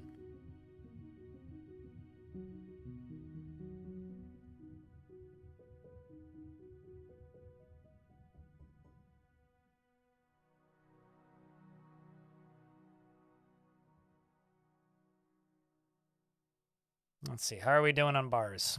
14, 4 steel, 4 platinum.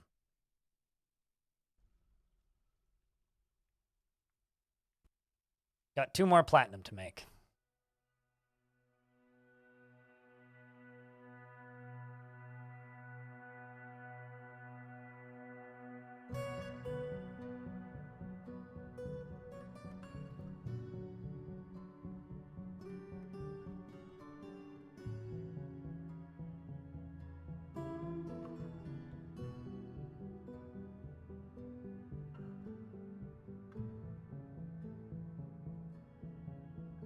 Oopsies. But yeah, this is what happens when chat's really nice to me.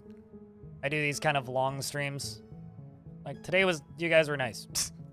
Lots of subs were gifted. Lots of bits were cheered. And I have the time and the energy, so might as well.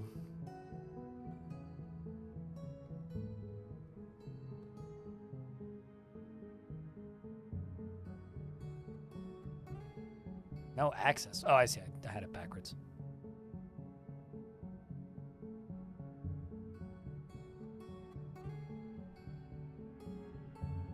Quick, throw more money at streamer. We're getting pretty close to peak. Also, like, there's the reality that people are starting to tune out, which means it's time for me to wrap up soonish. People got to go to bed at some point. I mean, I could just stream long enough that people start to tune back in, which is a thing that happens eventually.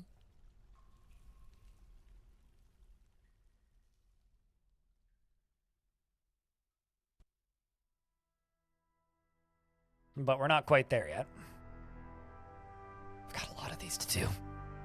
Whole lot of those to do.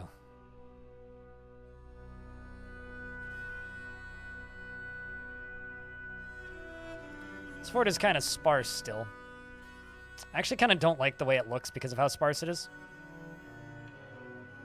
But we'll have to get it there.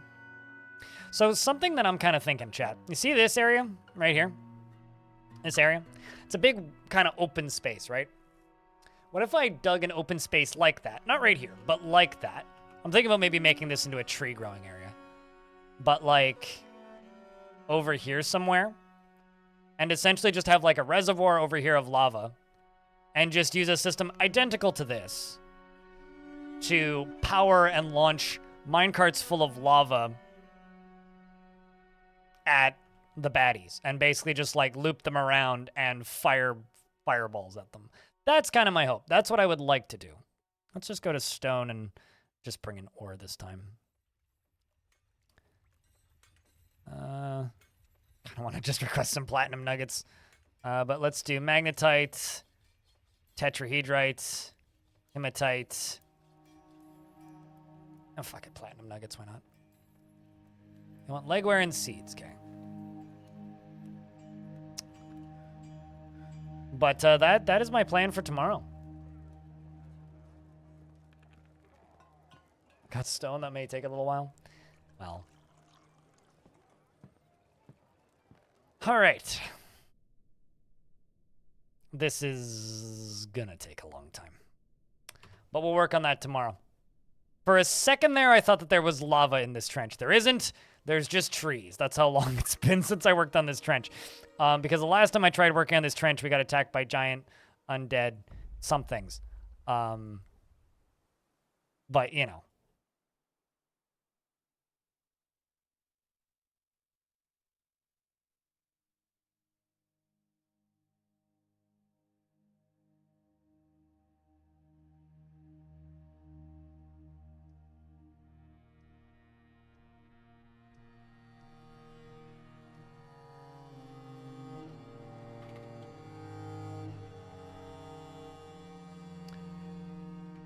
Anyway, chat.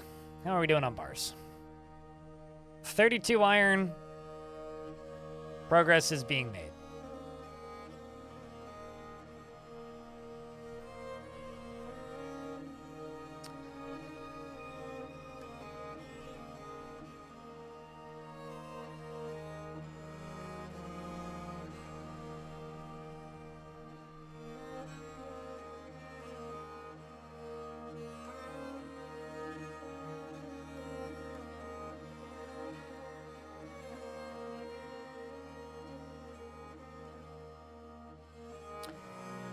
But anyway, chat room, I think it's time for us to call it for the day. The merchants have just embarked on their journey. we've made some great progress, okay? So we set up this power system. We got this minecart system built. We finished building a ton of housing. We worked on this huge area. We fended off multiple threats. We had a dwarf that one-on-one-ed a Forgotten Beast and shouldn't have won, but did. We dug down to the Magma Sea. We transported lava up from the Magma Sea via minecart, which is still working just fine, turns out. Aside from the fact that this dwarf is manually placing tracked vehicle, I don't know why that is. We sorted out the moods issue. We got nobody in the red angy face anymore. Everybody is on the side of happy, which is good. More than half of our dwarves are almost as happy as you can be, in fact. Where did this minecart end up? Oh, I see, you're pushing it down. Okay. But what? But why?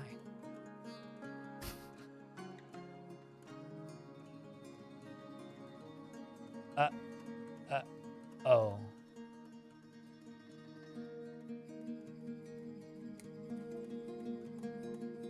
So for some reason the minecart spilled.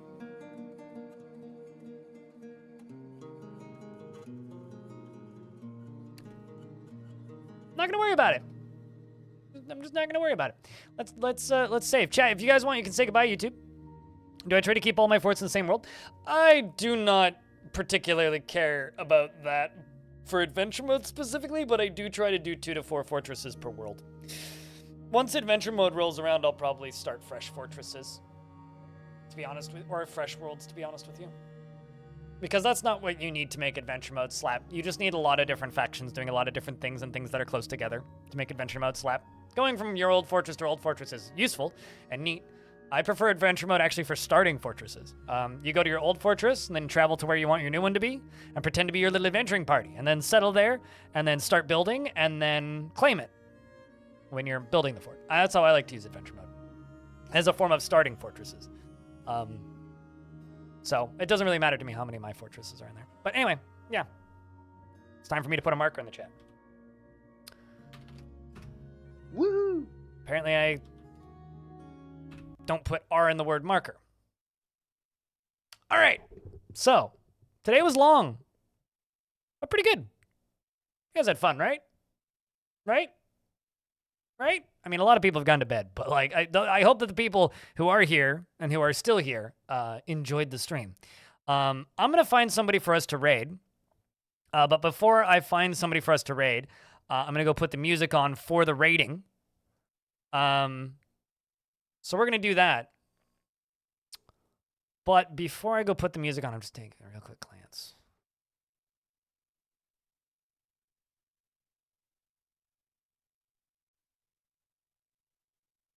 I'm going to hit somebody who's streaming Dwarf Fort that I've